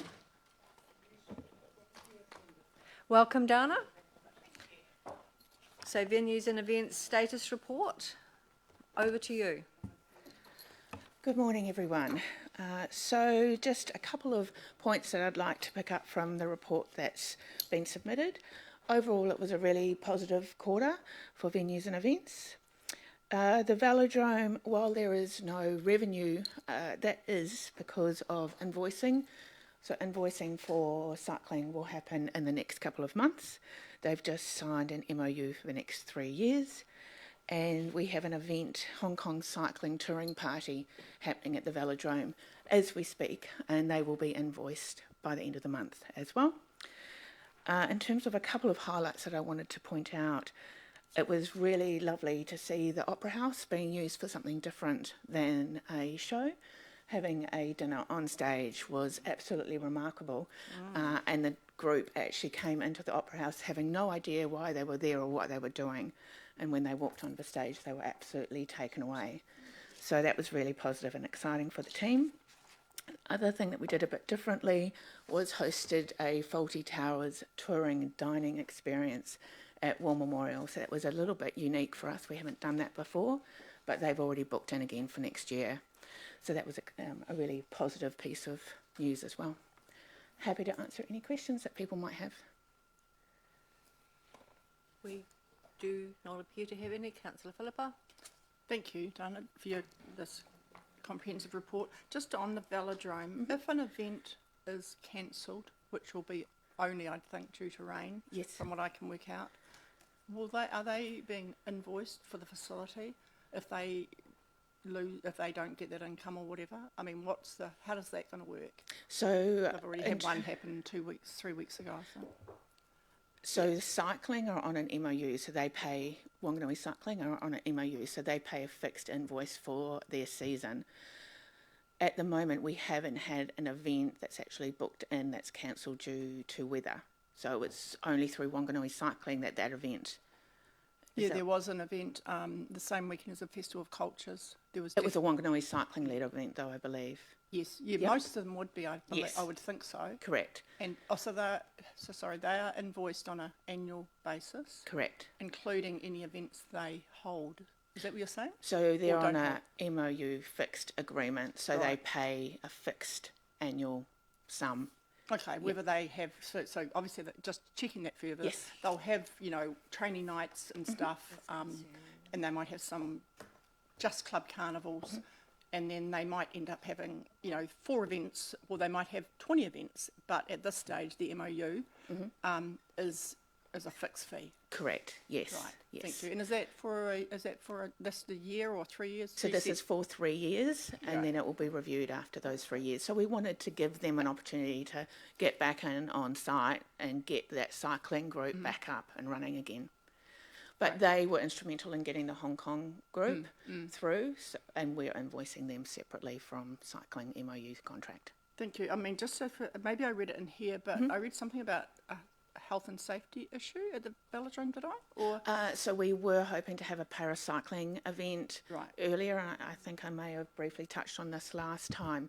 So we were hoping that they would be able to come, but due to a range of issues, mainly to do with access to the bathroom facilities, having to be up a steep gravel driveway, they just chose that due to that reason that they would find an alternative space. But the gravel driveway has been repaired since then, but it is still quite steep from an accessibility issue. okay, so sorry, if I could just take that a fraction further, the cycling club or whatever, they may be looking, I would think, at some where possible, to hold events, as many sports are, that encompass people with disabilities as well, like the Olympic Game, the Olympic Games might be Olympic Games and then para, but many other sports hold their able-bodied and disability together. Yes. Is that, are we going to be able to cater for that, for them? And we have got a real lack of accessible toilet facilities, haven't we? I think in that area. Yes. At the moment, there is no plan to put toilets in an accessible space at the velodrome. Okay. Right, that's something we could keep an eye on and look at discussing further as question? council. Yes, I would imagine. Councillor Kate? Yeah, so my question of that is, has there been a point of business entry case done for that? Yeah, okay. Not that I can recall for the last round of LTP. There was an option. We're looking for sponsorship and co-funding, but nothing came from that. So at the moment there is nothing in the budget and no plans for that. So that would be a business case for an LTP. Okay. Right, and remind me how we should go about promoting that, should we want to get a business case in? I think maybe we take it offline. Yeah, I'll talk to you offline. Yeah. Thank you. Thank you. May I have a mover for this report? Councillor Philippa, seconded by Councillor Kate. Comments? There are 1, 2. Okay. Mayor Andrew. Yeah, look, I don't recall seeing a report like this, but I found it really useful. Yeah, and it just shows we're activating our venues, which is, I guess, what you do. So it's great to see it happening. Thank you. Yeah. Deputy Mayor Helen. Thank you, Dana. Thank you to you and the team for doing a great job with our facilities. Thank you, and events. There you go. Oh, Councillor Ross. Thank you, Chair. Love the detail of all the events that are there for everyone to see. The 3 A's of Whanganui are art, architecture and the awa. It's great to see so many arts-related events being booked in our facilities. They are highly used. Thank you very much. Well said, everybody. Thank you very much, Dana. And I will now put the motion. All those in favour? Against? Carried. Thank you very much. We'll have Sarah back, will you not?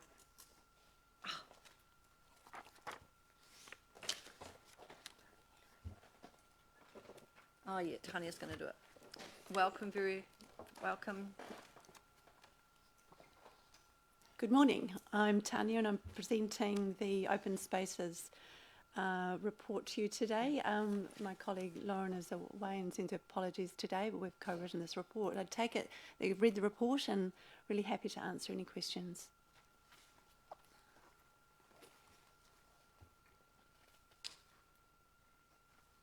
There are no questions. It is a very good report, I must say, and sometimes the fact that there are no questions is a testament to that fact. So thank you very much for the report. I now ask just one. Could you put your speaker on to ask that question? Yes. Thanks, Tony, for the report. It's good to see. Yeah. In page 43, I think the goal, anyway, there's a goal around valuing and protecting natural environment and biodiversity. You mentioned there about Whanganui Netball, new court surfaces, and another 3 applications currently being assessed by the Sport and Recreation Facilities Fund. Are you able to tell us what organisations those applications are from?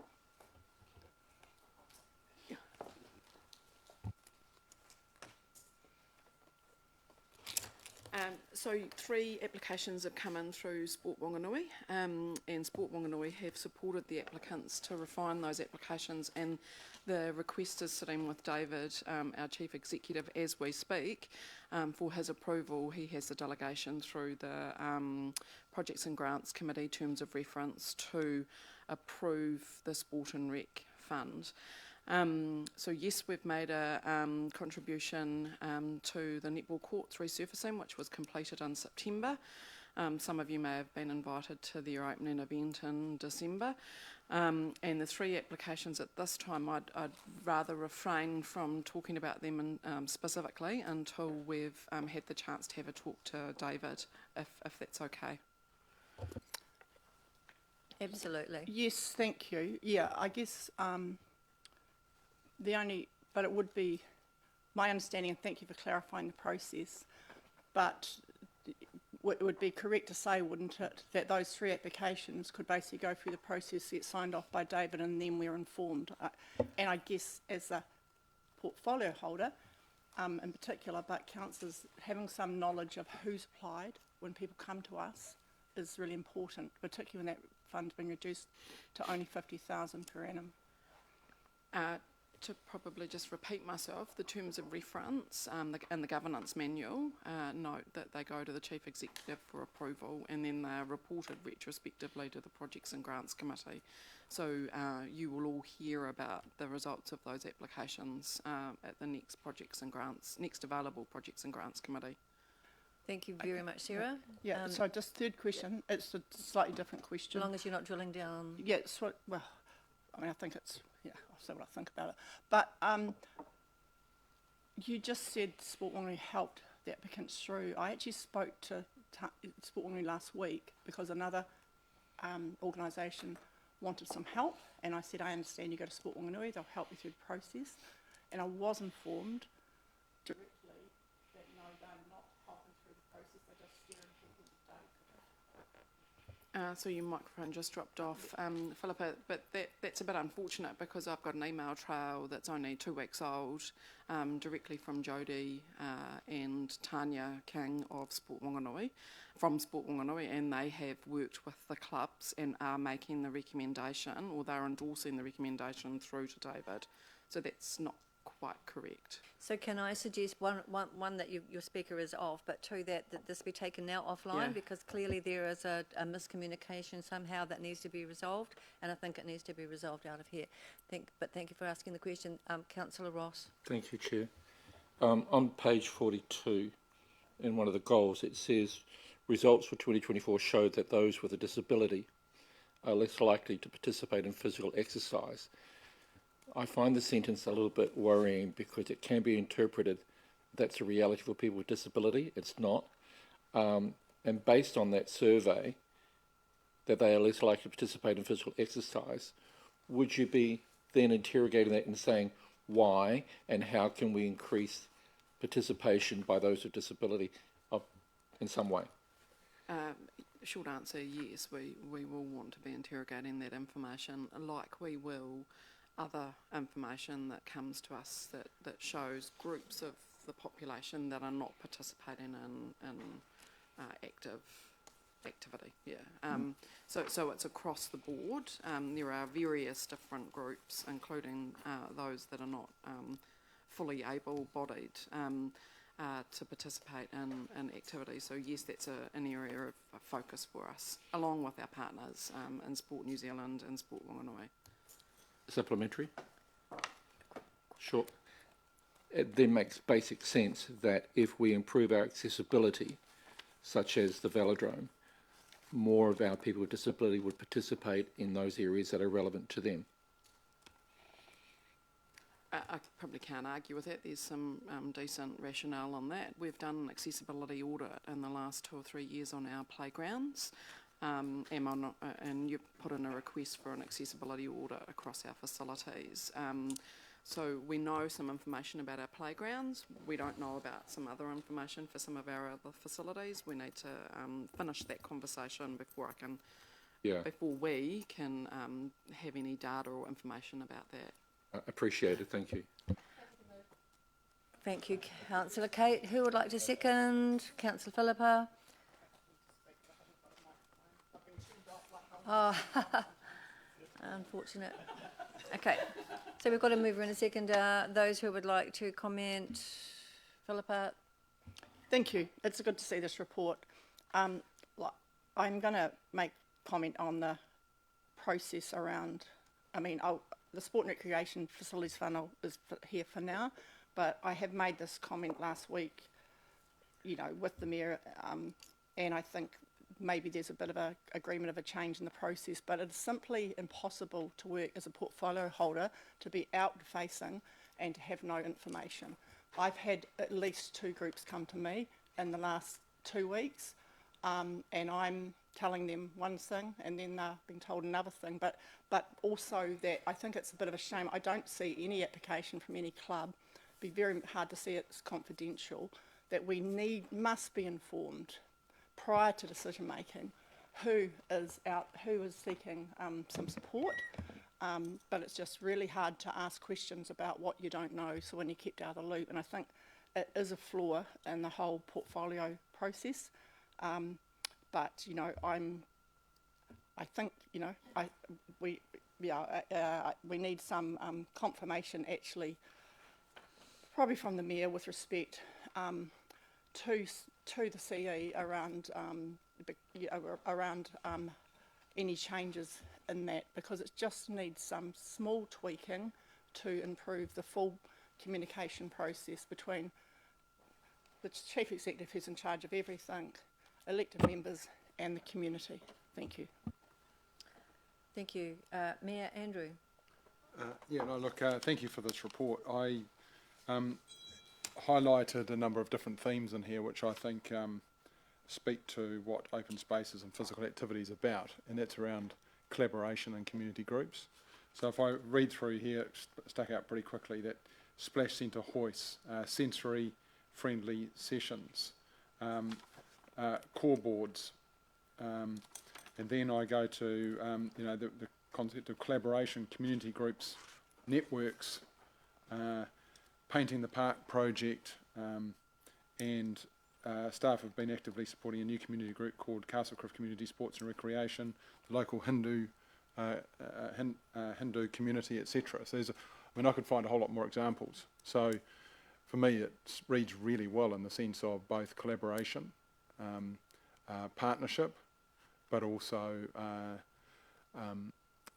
with the collaboration and partnership with a diverse range of community groups. So it's activating our community, which I think is awesome. So well done. Yeah.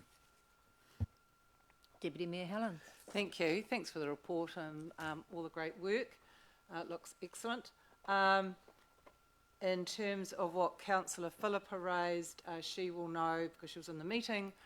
We had a workshop where it was discussed about reporting on different grants, and I committed at that point to take that discussion to the Mayor and the CE and get back to everybody, because that was part of the Grants Review Committee. Thank you very much for that comment. Well done. Thank you very much. I will now put the motion. All those in favour? Against? Carried. Thank you very much. Next item, 5.8, Waste Services Update. And we invite Morgan and Sarah. Over to you folk. Thank you, Chair. I will take the report as read. It's been quite a busy first quarter for Waste Services. We've introduced curbside recycling, and also the transition of the Resource Recovery Centre operations is now complete from the Trust to Council. I just wanted to outline some key points. So from the collections itself, of the 79 total miscollections that have been reported by members of the public, only 13 of these were genuinely missed by the contractor. Wind is a challenge, we know that. However, messaging is starting to get through to people on how to present their crates on particularly windy days. There are members of the public who are coming up with quite creative solutions as well, such as covers. The staff and the contractor are aware of also streets that are particularly vulnerable to wind, and they prioritise these streets for collection quite early in the morning from 7 a.m. Exception reporting from the contractor. So exception reporting is when the contractor encounters a crate where it is non-compliant. It might have dirty items, it might have general rubbish. So bins presented at the curb with dirty containers, overfilled crates and containing general rubbish, they're becoming less common. But we are seeing an increase in an issue where items are not being sorted correctly into their crates. So we are working on some communications to address that. In the first 3 months at the Resource Recovery Centre, both the Resource Recovery Centre and the curbside collections have captured an additional 50 tonnes of recycling material. This is also considering the Resource Recovery Centre was closed for a period of 2.5 weeks in July while the roof was being repaired. Illegal dumping, we look after the litter team, and illegal dumping continues to be quite an issue. There's also a persistent issue at our rural bin sites.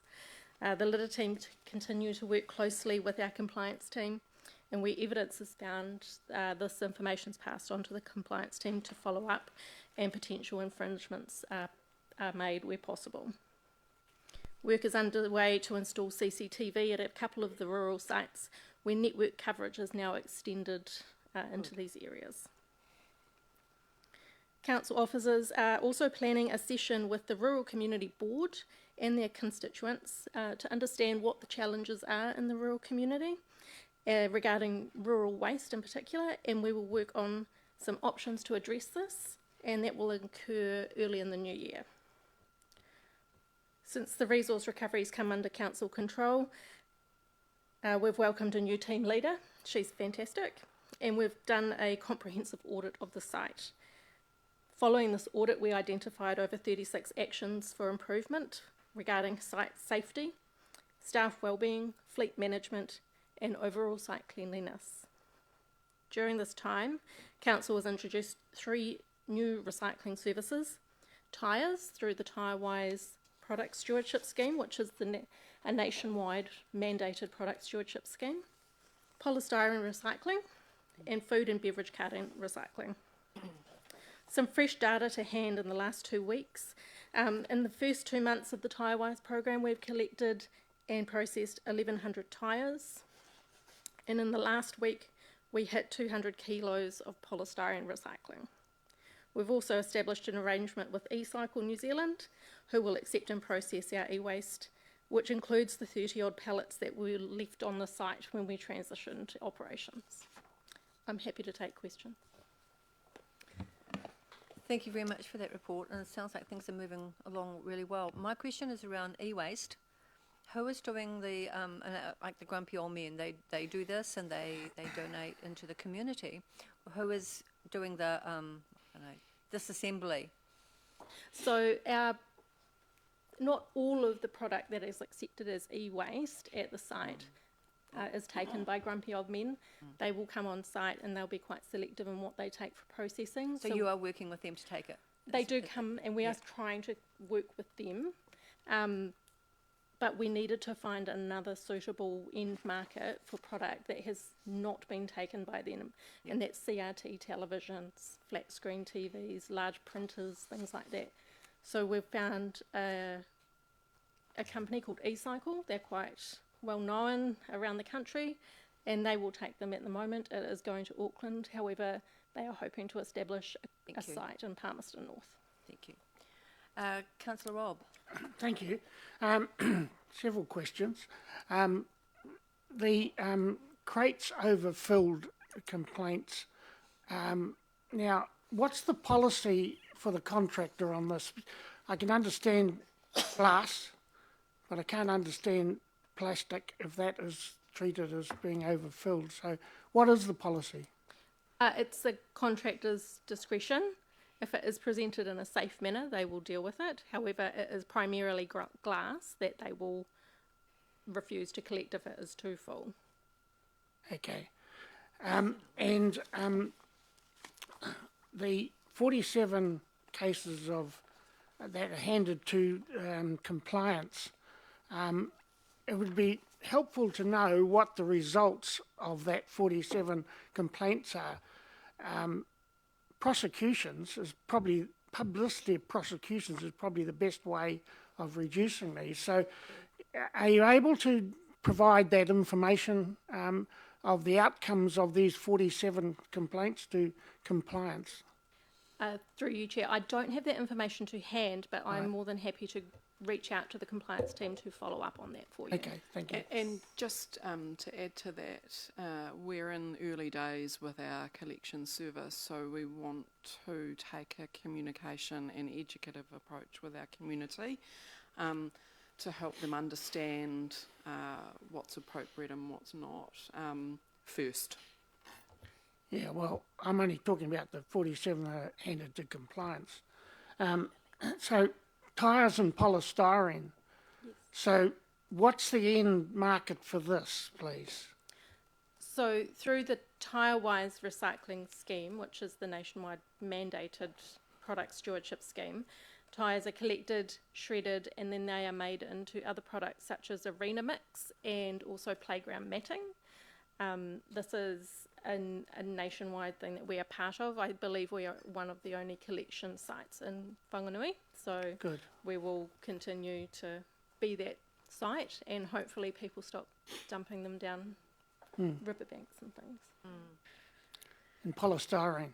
Polystyrene is currently going to Palmerston North, where it is melted into a questionable looking object, a brick. It looks almost like a turd, but it is melted down and then it is shipped to Malaysia, and it is produced into picture frames, and they look like timber almost, but they are made into picture frames and sent around the world. So, have you done an assessment of the beneficial use of this? It's hard to imagine that it saves on emissions, for instance. Not a thorough assessment of it. However, the other location it will end up is in landfill, and we all know polystyrene is a very bulky item and it takes up a lot of airspace in landfills, and over time it will compress, and that causes slumping and all sorts of issues in landfills. So better out of a landfill than in it. Okay. Yes, I think the issue is really the using polystyrene in the first place. It's where it needs to be remedied. Councillor Ross. Thank you, Chair. Back to tyres, then on the polystyrene, just two short ones. So when it comes to tyres, it's car tyres. So some people have been asking me, and I've referred them to the website and council, about bicycle tyres, motorcycle tyres, tractor tyres. Is it just car tyres? That's one question. Through you, Chair, it is any motorised vehicle tyre. So it can be tractor tyres, can be motorbike tyres, just not bike tyres. Right, that's great for our rural community when it comes to tractor tyres. Second one is polystyrene. I studied your website yesterday, and there are a large number of items that are free to drop off at the recovery centre, and there is a fee, small fee, to drop off other items.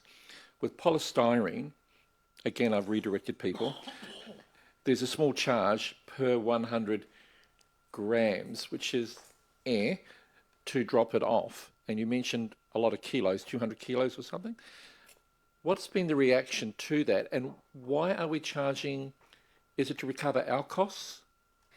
Through you, Chair. So we charge a small fee because we do have to pay the end market to process it. So the cost we are recovering does not make up the full cost that we incur to process it. So it is a small contribution towards that, and we subsidise the other portion of it. Not significantly, but it's a co-pay kind of Thank you. deal. Thank you very, very much. Great report. Hang on.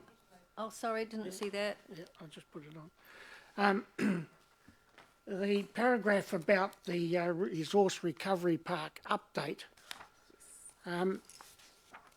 can you give us any further information about your plans for bringing the sorting of the product back from Wellington to Whanganui, please?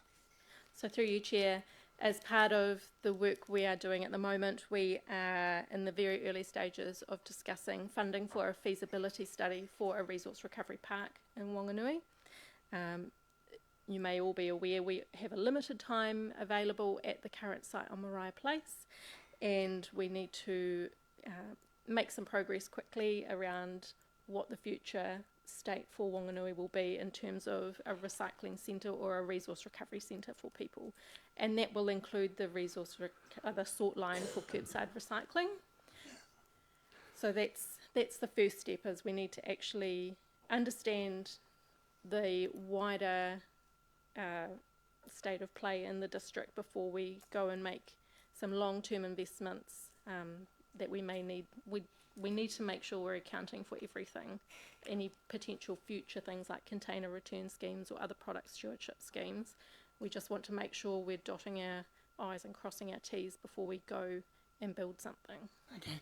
And to add to that, this is one of these projects that we will introduce into our business case process and model, because it's a new piece of work that's emerged since we set the long-term plan. So we're also in the process of just completing that as well. So that'll come in through that model that you've heard lots about. Okay. And the last question I may, the tender from low-cost bins included 1.5 million for the establishment of a local sort line, and that was reported in the item that came before council. So, considering that this hasn't happened, how has the targeted rate or the ratepayer benefited from that? Because it seems to me that the rate was set, targeted rate was set with that 1.5 included. So we've responded to that question through an email to you, Rob. I know, and that's why I'm asking you publicly. Councillors were part of that email circulation as well. It's more of the, and Mike's here, so he is able to step in if necessary. It's more of a contract question than a rates question. It's a whole of life contract. The fact that we haven't spent, or that low cost bins haven't spent the money on the sort line in year one, doesn't immediately translate to a reduction in the rate. Thank you. I'll now ask for a mover and a seconder. Glenda, Kate, comments? Councillor Michael. Yeah, thank you. Michael. Oh, sorry. Did you say Rob? No, I said Michael. I tried to get it right this time. Thank you, Madam Chair. So first of all, congratulations to the staff and the vendors that have happened over the last 3 months. I think they've enacted exactly what this council had asked for. Thank you to the public as well, because after I reevaluate these figures, to quote a very wise councillor to my left, those that recycle already do recycle. Those who dump are always going to dump. Because the figures are pretty much showing me what I presume was going to happen. We've got a very good system in place for curbside recycling.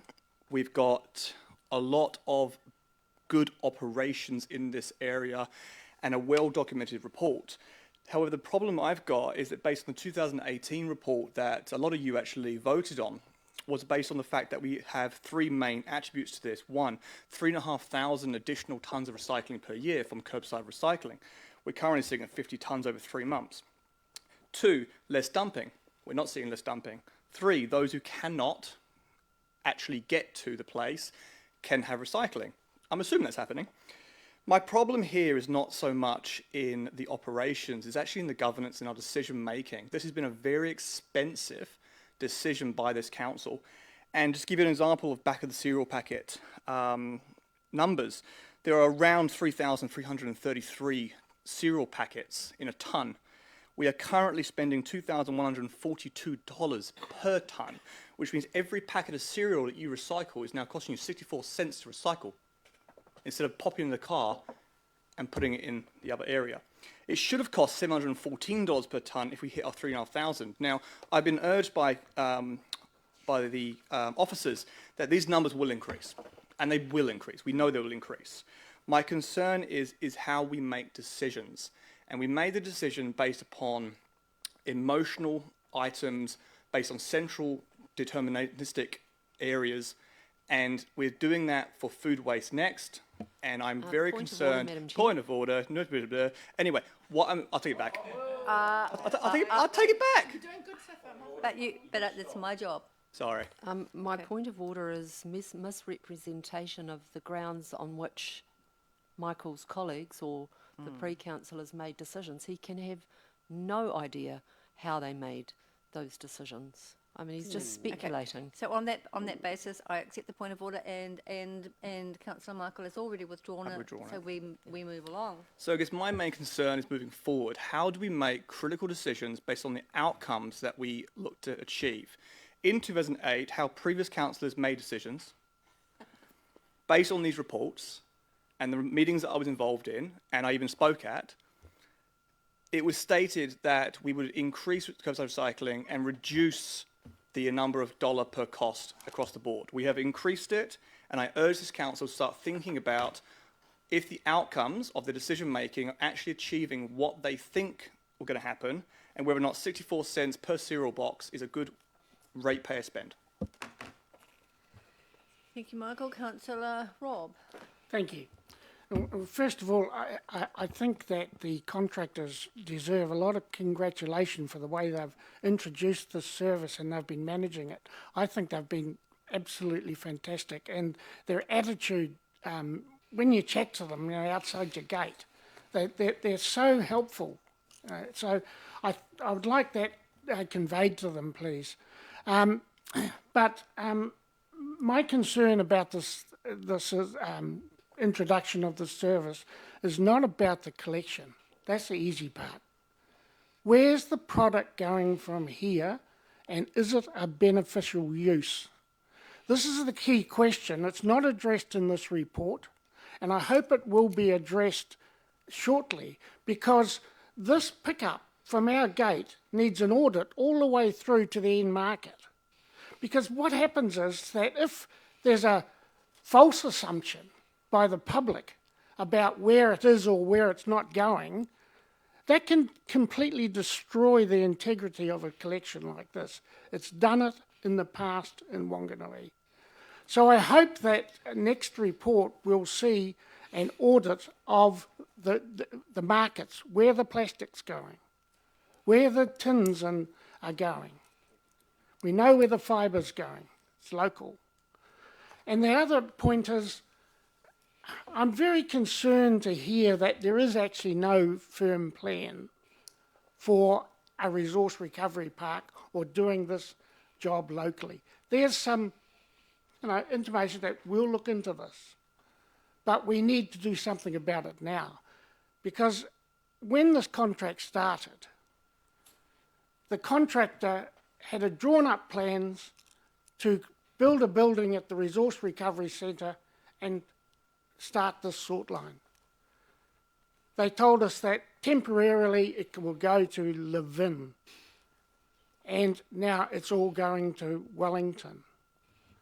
I would suggest that's not a very good outcome for Whanganui, because when a key attribute of this contract was that as much of this service could be retained locally as possible, that was not only retaining the product locally, but also the labour costs, the labour opportunities of the sort line and those sorts of attributes. It was a key attribute of what the tenderers had to look at.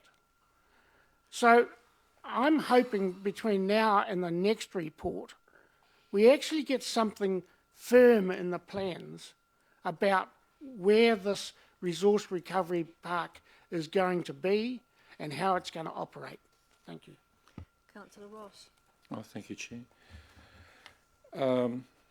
Thank you for the report. I'll keep this light like polystyrene. In my short time on this council for the last 2 years, anything that we can divert from landfill and improve the environment, I thank anyone for. Anything that we can recycle, I'm grateful for. All the other details and costs and reporting, just keep it out of the landfill and I'm happy. Thank you for your work. Deputy Mayor Helen. Thank you. Great report and really great work. It's an exciting area to be working in. Opposite ends of an art gallery, but just as important, right? I would just like to remind councillors that if they've got an area that they want council officers to report on or want some work done, a really good way of doing that is sending an email to the chair and perhaps to the CEO and request information in a report. And that makes sure that officers can deliver that and everybody gets the answers they want. Okay, it's probably a better platform than some others that are used. Thank you. Thank you. Councillor Kay. Nicely said. Thank you. Thank you for the good work. I mean, it's been huge to have, got to the 1st of July. Is that when we started? Yeah, just absolutely huge. And you could say it's almost granular, but the reporting here gives us a really good feel of the journey that we're on and how we're going. So I look forward to it in the future. I think I wouldn't like you to take away from some of the frustration you might hear around and the aspiration that you might hear around the table from some of my colleagues. don't let it overshadow the great work that you're doing. We are on a journey though, and I look forward to next steps and continued improvement in this space. Thank you. Yes, I agree with those comments, and also to add, this is recycling. So when we recycle, we don't necessarily have to recycle in Whanganui. It can have a further use somewhere else, as in the polystyrene going to the Philippines, did you say? Malaysia, and being made into frames. Now, like I said earlier on, it's the actual production of polystyrene and the use in packaging that is the problem. What we have done is we've been able to come up with an innovative way of sending it on to a second use, so it is being recycled. It would be interesting to hear what is happening to the rest of the waste stream and how that is being recycled as well. I think that would be of great interest to councillors. But other than that, thank you very much. It's really, really early days with the recycling, the curbside collection. And it is expected that there are going to be some teething things which are being worked through. So well done to the team. Thank you very much. I'll now put the motion. All those in favour? Against? Carried. Thank you. Next up, 5.9, financial commitments, and we invite Claire up to the table. Thank you, Claire.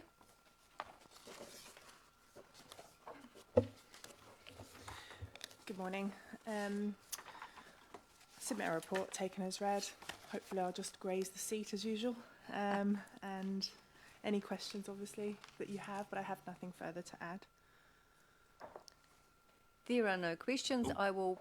Boy, you're fast. You're going to need to be a little bit quicker, Pete. Pete? Yes. The asset management plan is... Or am I on the wrong page yet? Wrong page. We're on page 56. Okay, no question. Wonderful. Philippa. Thank you. In regard to the Cooks Gardens track and field project, which I note is basically had to be, or has been awarded over approved budget by about 40,000, I think. And the comment, the scope was reduced, price accordingly, and supplemented by external funding. Just a brief understanding of the reduced scope, please, and also any comment on the external funding. Like, is it completely, yes, if you could comment on those two, that would be appreciated. I can answer that for Claire, because my team's delivering the project. So no, the scope hasn't been reduced. The contract was signed off by David using his delegations around unbudgeted expenditure. But you will be pleased to know that we believe we have secured sponsorship. We've been working closely with the athletic community, and they have applied for some funding. So the cost of the replacement of the track will be able to be met using the money that we provision through the long-term plan, plus the fundraising and sponsorship that's come in, and the full scope of works is being delivered. Okay, thank you. Just that it says that it was reduced, so you've clarified it has not been reduced because of those reasons now. What's the time frame, sorry, for that project? So the track was closed, is today Tuesday? Yesterday, and it's planned to take 6 weeks over the Christmas period. Thank you. Councillor Peake. Yeah, no, I am on the right page. Thank you. The asset management thing has been approved, and that, can you tell me when it's going to be operational? I can. That is, just to remind folks, that is the IT solution for the asset management project that you've been hearing about from my part of the world for the last wee while. The solution is going to be live in our environment by the end of February. That's just part of the project. The project is around people, process and technology. So it'll be on board and we'll be using the new technology by the end of February. Okay, thank you. Thank you, Councillor Kate. Thank you, Philippa.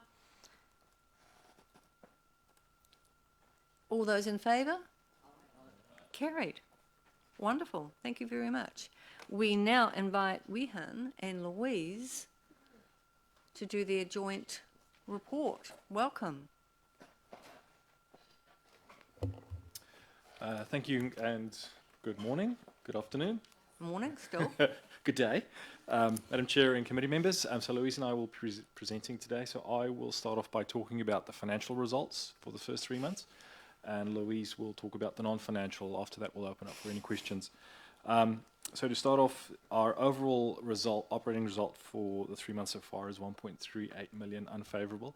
The big driver there is we've got higher operating expenses in the roading and through water space, and then some additional unplanned costs for Whanganui and partners that have come in-house, and the Resource Recovery Centre that's come in-house as well. Revenue is also quite a bit higher, driven by additional grants and donations we've received for the Sarjeant Gallery, which is now open, and higher subsidies from the Ministry for Environment for the curbside collection that we've started up in July. Our capex is lower than the budget to date, driven by big carryovers for the port redevelopment program and some other carry forwards we brought from last year as well. And then the roading program is a bit lower to date, mostly because they do the bulk of their work over the summer period. Our debt position is still well within plan, although Council does have $42 million of on lending and pre-funding in that space, but we are still well within our all the covenants that we have. I'll hand over to Louise. Good morning. So reporting on the non-financial activity, remembering this is Q1, so this is for the 3 months ending 30 September, and this is the first report against the new long-term plan performance measures. So in total, in the long-term plan, there were 80 non-financial performance measures that were agreed upon. Achievement is going to be measured against these in the 12 months ending 30 June 2025 in the annual report. But throughout the year for the quarterly reporting, we will measure 57 of these performance measures, and they're going to be monitored against quarterly progress targets, and that will determine how they're tracking against the full year result. The remaining 23 measures will be reported annually, and these are the measures that are reliant on the community views survey, third-party data, or they're just impractical to measure more frequently. So the graph in your agenda on page 59 shows that of the 57 performance measures that we are reporting on in this quarter, 39 have results on or above their respective progress targets and 16 are below. Data was unavailable for 2 of the measures, and that relates to the Sarjeant Gallery's visitor numbers and customer satisfaction. Of course, the gallery was not open during the first quarter. We will be reporting on those 2 measures in the Q2 report. At a high level, Q1 is generally the quieter period of the year, and results for a number of the external facing venues and facilities didn't meet their respective progress targets for bookings or visitors, but as you probably heard this morning, upcoming bookings are strong and visitor numbers are expected to increase significantly in the next 2 quarters. The overall results for the regulatory group of activities were also impacted by things such as the statutory processing times. You'll note in the agenda that there was a huge spike in the resource consent applications made prior to the adoption of the Development Contributions Policy back in July, and that had a knock-on effect on the number of consents issued within the statutory timeframes. Also in the regulatory space, we were below the quarterly target for the registration of known dogs, but it's tracking well for this time of the year, and that number's expected to increase as the year progresses. And once again, with respect to regulatory, there were a number of community dog control initiatives. This was a new measure, and that exceeded target with programs run at various facilities around the district. So the details of the non-financial performance measures can be found in the attachment. You'll find it's a new style of reporting that we've developed. Hopefully it's a little clearer for you to follow. And we're going to build on that report presentation as the year progresses. As the trend data becomes available, we'll be able to pop some graphs and data in there. I will draw attention though to a couple of the measures that may have drawn your eye, and speaking of water supply, to do with the measures that measure the compliance with the drinking water standards for New Zealand for both bacterial water quality and protozoal. They are both below target. I want to stress that the safety of our water has not changed. It's purely that the scoring actually reflects the compliance against the highest standard and monitoring that's now required by the new drinking water quality assurance rules. So that actual score is a result of the weighting and the calculations applied, and they are not an indication that our drinking water is unsafe.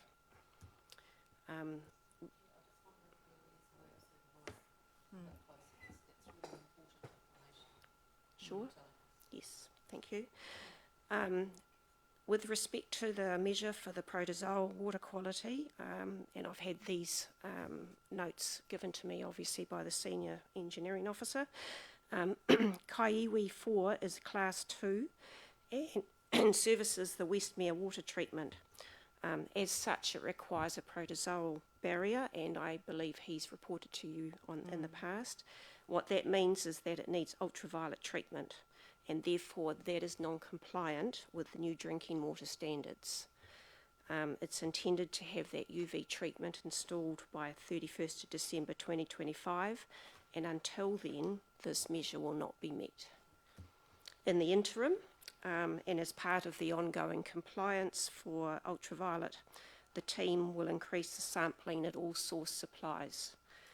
With regard to the Kaiiwi number 4 bore specifically, the team will be measuring the pH, conductivity and turbidity at the bore head to provide continuous monitoring of any change to the source supply.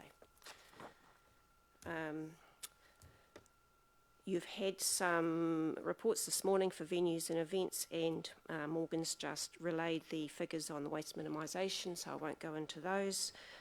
We'll just point out on good news that visitor numbers to the eyesight in Q1 were higher than normal, with the local visitor count increasing by 20% and domestic visitors by 8%. So I shall leave that there. If you have any questions, I'll try and answer them to the best of my ability. We do. Councillor Kate. Just one question really, and just make sure I'm interpreting what you're telling us, Louise, correctly. Louise. So in relation to the information we have about non-compliance of water supply, would you say that it's entirely because of the change in reporting requirements rather than any indication that our water supply is anything other than safe? Absolutely. It's purely to do with the new drinking water assurance standards. There's a much higher level of monitoring and compliance required, and the calculations are quite complex. They're made at each of the treatment plants, then they're weighted to give a final calculation score, and it is purely against that compliance. There's been no change at all to the actual safety of the drinking water as we measured in the previous LTP. In fact, could we say that it's even, we could hand on heart say that our water is even safer because we're doing more testing in the meantime? I'd have, you'd need actually the expert to answer that, Councillor. Okay, fair enough. But thanks for clarifying that.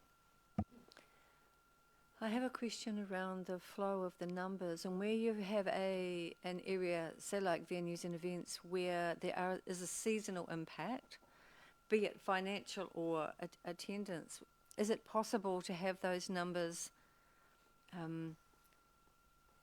You know what I mean. weighted throughout the year. Yes, rather than Yes. just divide by 12, which Yes. produces a bad result, to actually put them in as what one would expect. Can Yes, that be this- done? This was discussed, it was a question we did put to the team, and I think probably for next year, we'll be able to do that because we'll be able to accumulate that information that will drive that. Fabulous.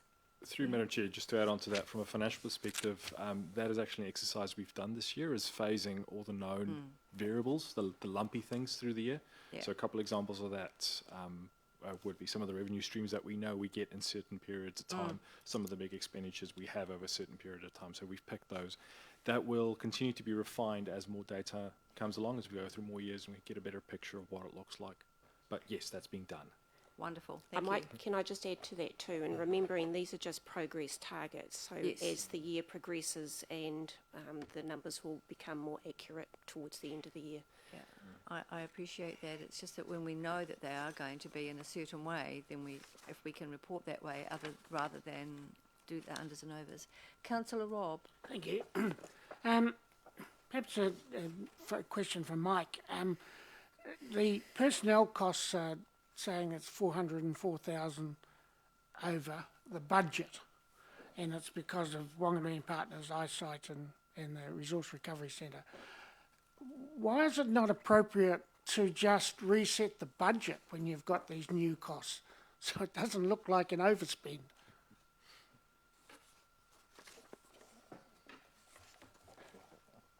Take Josh's seat, Mike, if you want. But we can, through the Chair, we can reforecast budgets, things like that, but I think it's important we continue to report against existing budget. That's where we report against in the annual report for overall results. It doesn't have a impact on rates because we're still, or on debt, because we're still overall had planned for that expenditure. Okay. Councillor Michael. Thank you, Madam Chair. Just regarding the debt, I know we are saying that it's well within predictions, but are we... What's my question here? I don't like it. No, what's my question? Sorry, Madam Chair, that's really bad. I had a question. Can you confirm, the second question was, can you confirm that the finance cost is all the interest on that debt, which would equate to about 8.2% of our rates are the debt cost? Through Madam Chair, yes, so the finance cost will actually be like a composite number, if I can use the term, based on what our gross debt is, less any revenue received. So any on-lending we do, the revenue we receive from that. Okay, so it could be a little bit higher. Yeah, thank you. Thank you very much. Great reporting, guys. Hang on, just a minute. Can I? Yeah. The deficit is for a quarter. Are you still expecting a deficit at year end? Have you done a reforecast of what the end of year? Can I respond to that question? I think it's premature to be able to do that. There isn't enough of the year. We've only had the first quarter, and it is premature to be able to forecast at this point what the end of the year is going to be. It's too many variables. With respect, Madam Chair, every business has to do that. They reforecast. If you're operating on zero, it does it automatically.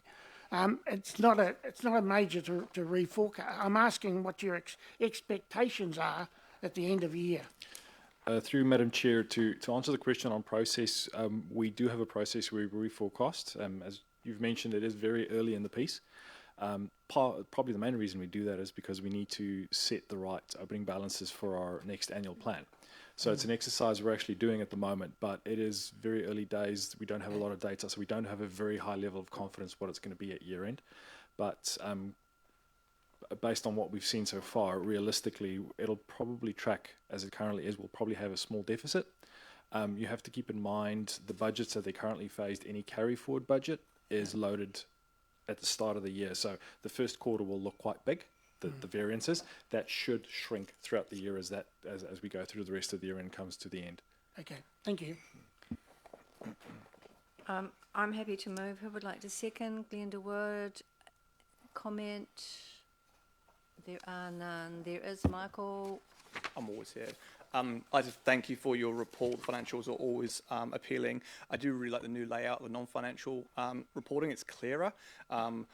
Did freak me out when I saw the water one, I will admit. But it's a really clear report now for non-financials as well as financials. I still can't remember my question, but I'm very concerned about the debt and the way that we almost taking the debt as it's okay. And it's not your problem, that's our problem. $200 million of debt, it feels high. It feels high compared to our income. And 8.2%, it's probably a little bit higher than that, is now the cost of the ratepayer of finance costs. Thankfully, those rates are going down. But I just want to urge, I guess, us all to think about debt as not just a thing we can use as a tool, but it's meant to be a return on value over a long period of time. Thank you. Thank you, Councillor Pete. Yeah, thank you for your report and your continual improvements of the report. I read it from top to bottom and had a lot of questions in there, but the further I read into the report, all the answers were there. So thank you very much. What a great accolade. I will now put the motion. All those in favour? Against? Carried. Thank you very, very much, team. You've done a great job. We now invite Mike up to the table to present the Finance and Treasury report. Thank you. I'll take the report as read. There are just a couple of comments I want to make to give you direction of where we're going with this. The graph at the top of page, I think it's 85, is the first one.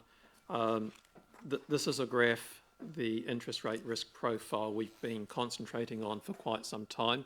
Over the last number of months, we've done a significant amount of hedging to get this within roughly mid-band range. What I mean by that is that shaded brown area is sitting roughly halfway between a lower limit from the pink line and a top limit of the yellow line. That's where we were heading towards. We've kind of reached that point now. Going forward, it's not so much a case of trying to move that, but to do some maintenance work to maintain that position. So with that in mind, if we go towards the end of the report and actually the last page of the report, which would be page 88, a couple of things from here. You can see the first graph there is quite interesting in the way that your 2-year swap rate and the 10-year swap rate, you can see the gap between those two has increased over a fairly short period of time, which is to around about 50 basis points, which is the normal gap you'd normally see between 2-year, 10-year hedging. And the following graph reveals really what's happened in a very short period of time. You can see there, this is the New Zealand interest rate curve. The dotted line is where it was a very short period time ago, and it's moved significantly upwards over the last sort of 3 weeks or so. When we did all of our hedging, particularly the recent stuff, the curve was thankfully at that dotted line, so we took advantage of those opportunities. And if I went to do hedging now, it would be a lot more expensive, and particularly since we hedge more in the long-term range, not the 1-2 year range, but sort of this 6 to 10 year range, you can see the price has significantly increased. So the strategy from here, we have landed where we were aiming for, mid-policy, which was my first part of this report. What we'll do now is that as opportunities arise, that is given that the curve has significantly moved upwards, if it starts moving downwards and opportunities arrive, we will take advantage of those opportunities to do further hedging. That's maintenance on the portfolio. What I'm aiming for is some form of swap rate around 3.8%. So when I can achieve those sorts of numbers is where I will start transacting. understanding that 3.8 swap rate, you put your risk margin on top of that between 7 to 8.5%, you're looking around about 4.5, 4.6% cost of borrowing, which is kind of where we're aiming towards for the annual plan, as we talked about a couple of weeks ago. So with that in mind, happy to take questions. Councillor Michael. Hi, Mike. 2 years ago, I asked you, have you ever seen peak debt achieved? It was peak debt was 2028, 2 years ago, now it's 2030. So I re-asked the question 2 years later, have you ever seen peak debt achieved? I'm probably glass half empty with this. It's actually a really good question. The answer is no, and I'm not sure if I've seen peak debt for any council.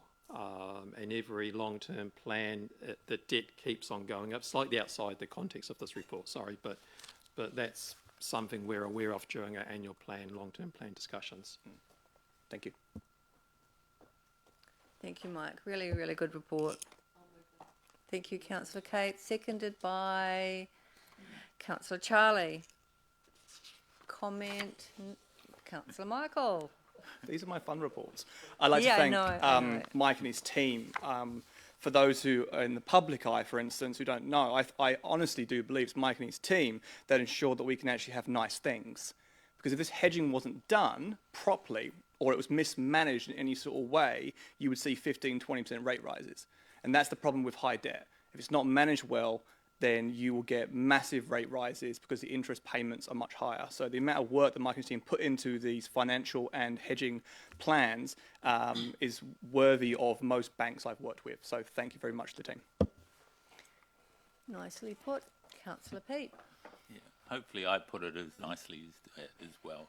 And I'd like to personally thank Mike for taking me through this report on the previous reports so I could fully understand it, and now I do. So thank you. Excellent. Excellent. Councillor Kate.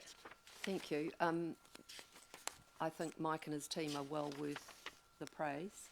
I just want to remind us that what they do is not an isolation of, well, it's not an isolation because we have strategies and policies that give direction about how our debt should look in the hedging policies, etc.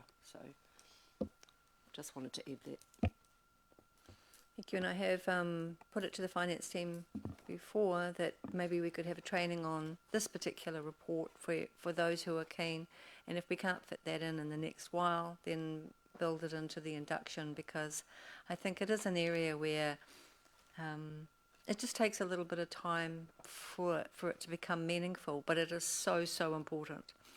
So on that basis, I will put the motion. All those in favour? Against? Carried. Thank you very much, team. Well done. Excuse me, Madam Chair. I would like to declare a conflict of interest in the next item, and I'll excuse myself from the room. If somebody could collect me when it's finished. Oh, okay. Thank you. Lovely. Thank you very much. Deputy Mayor Helen. Don't walk too far. 5.12, request for rates relief. Over to you, Mike. This item is a result of a request from the Heritage Trust, I think it is, from the Whanganui Heritage Restoration Trust for rates remission under the category of heritage buildings. It fits within policy guidelines, and officers' recommendation is to grant the rates remission of up to 33% as outlined in the recommendation. Happy to take questions.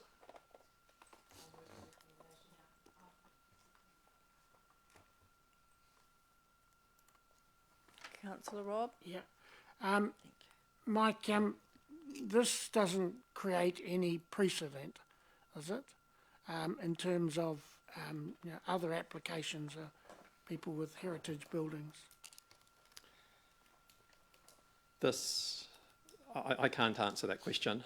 This application fits within a policy, and that's why the recommendation is being made. Yeah, okay. Yeah, Okay, we have a mover and a seconder. Comments? No comments. I will put the recommendation. All those in favour? Against? Philippa is against. Carried. Thank you, Ross. I know where you're going. We are now at the final item of the public section, which is 5.13, the work programme. I will move. Who will second? And Mayor Andrew. All those in favour? Against? Carried.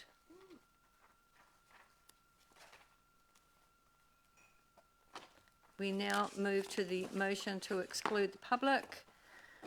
Point 6.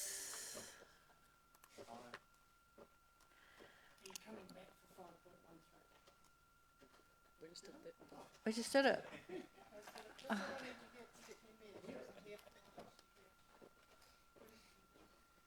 I don't think she needed to talk about the work programme. Motion to exclude the public. Mover, Michael, thank you. Seconded by Councillor Kate. All those in favour? Against? Carried. We take a moment to go offline.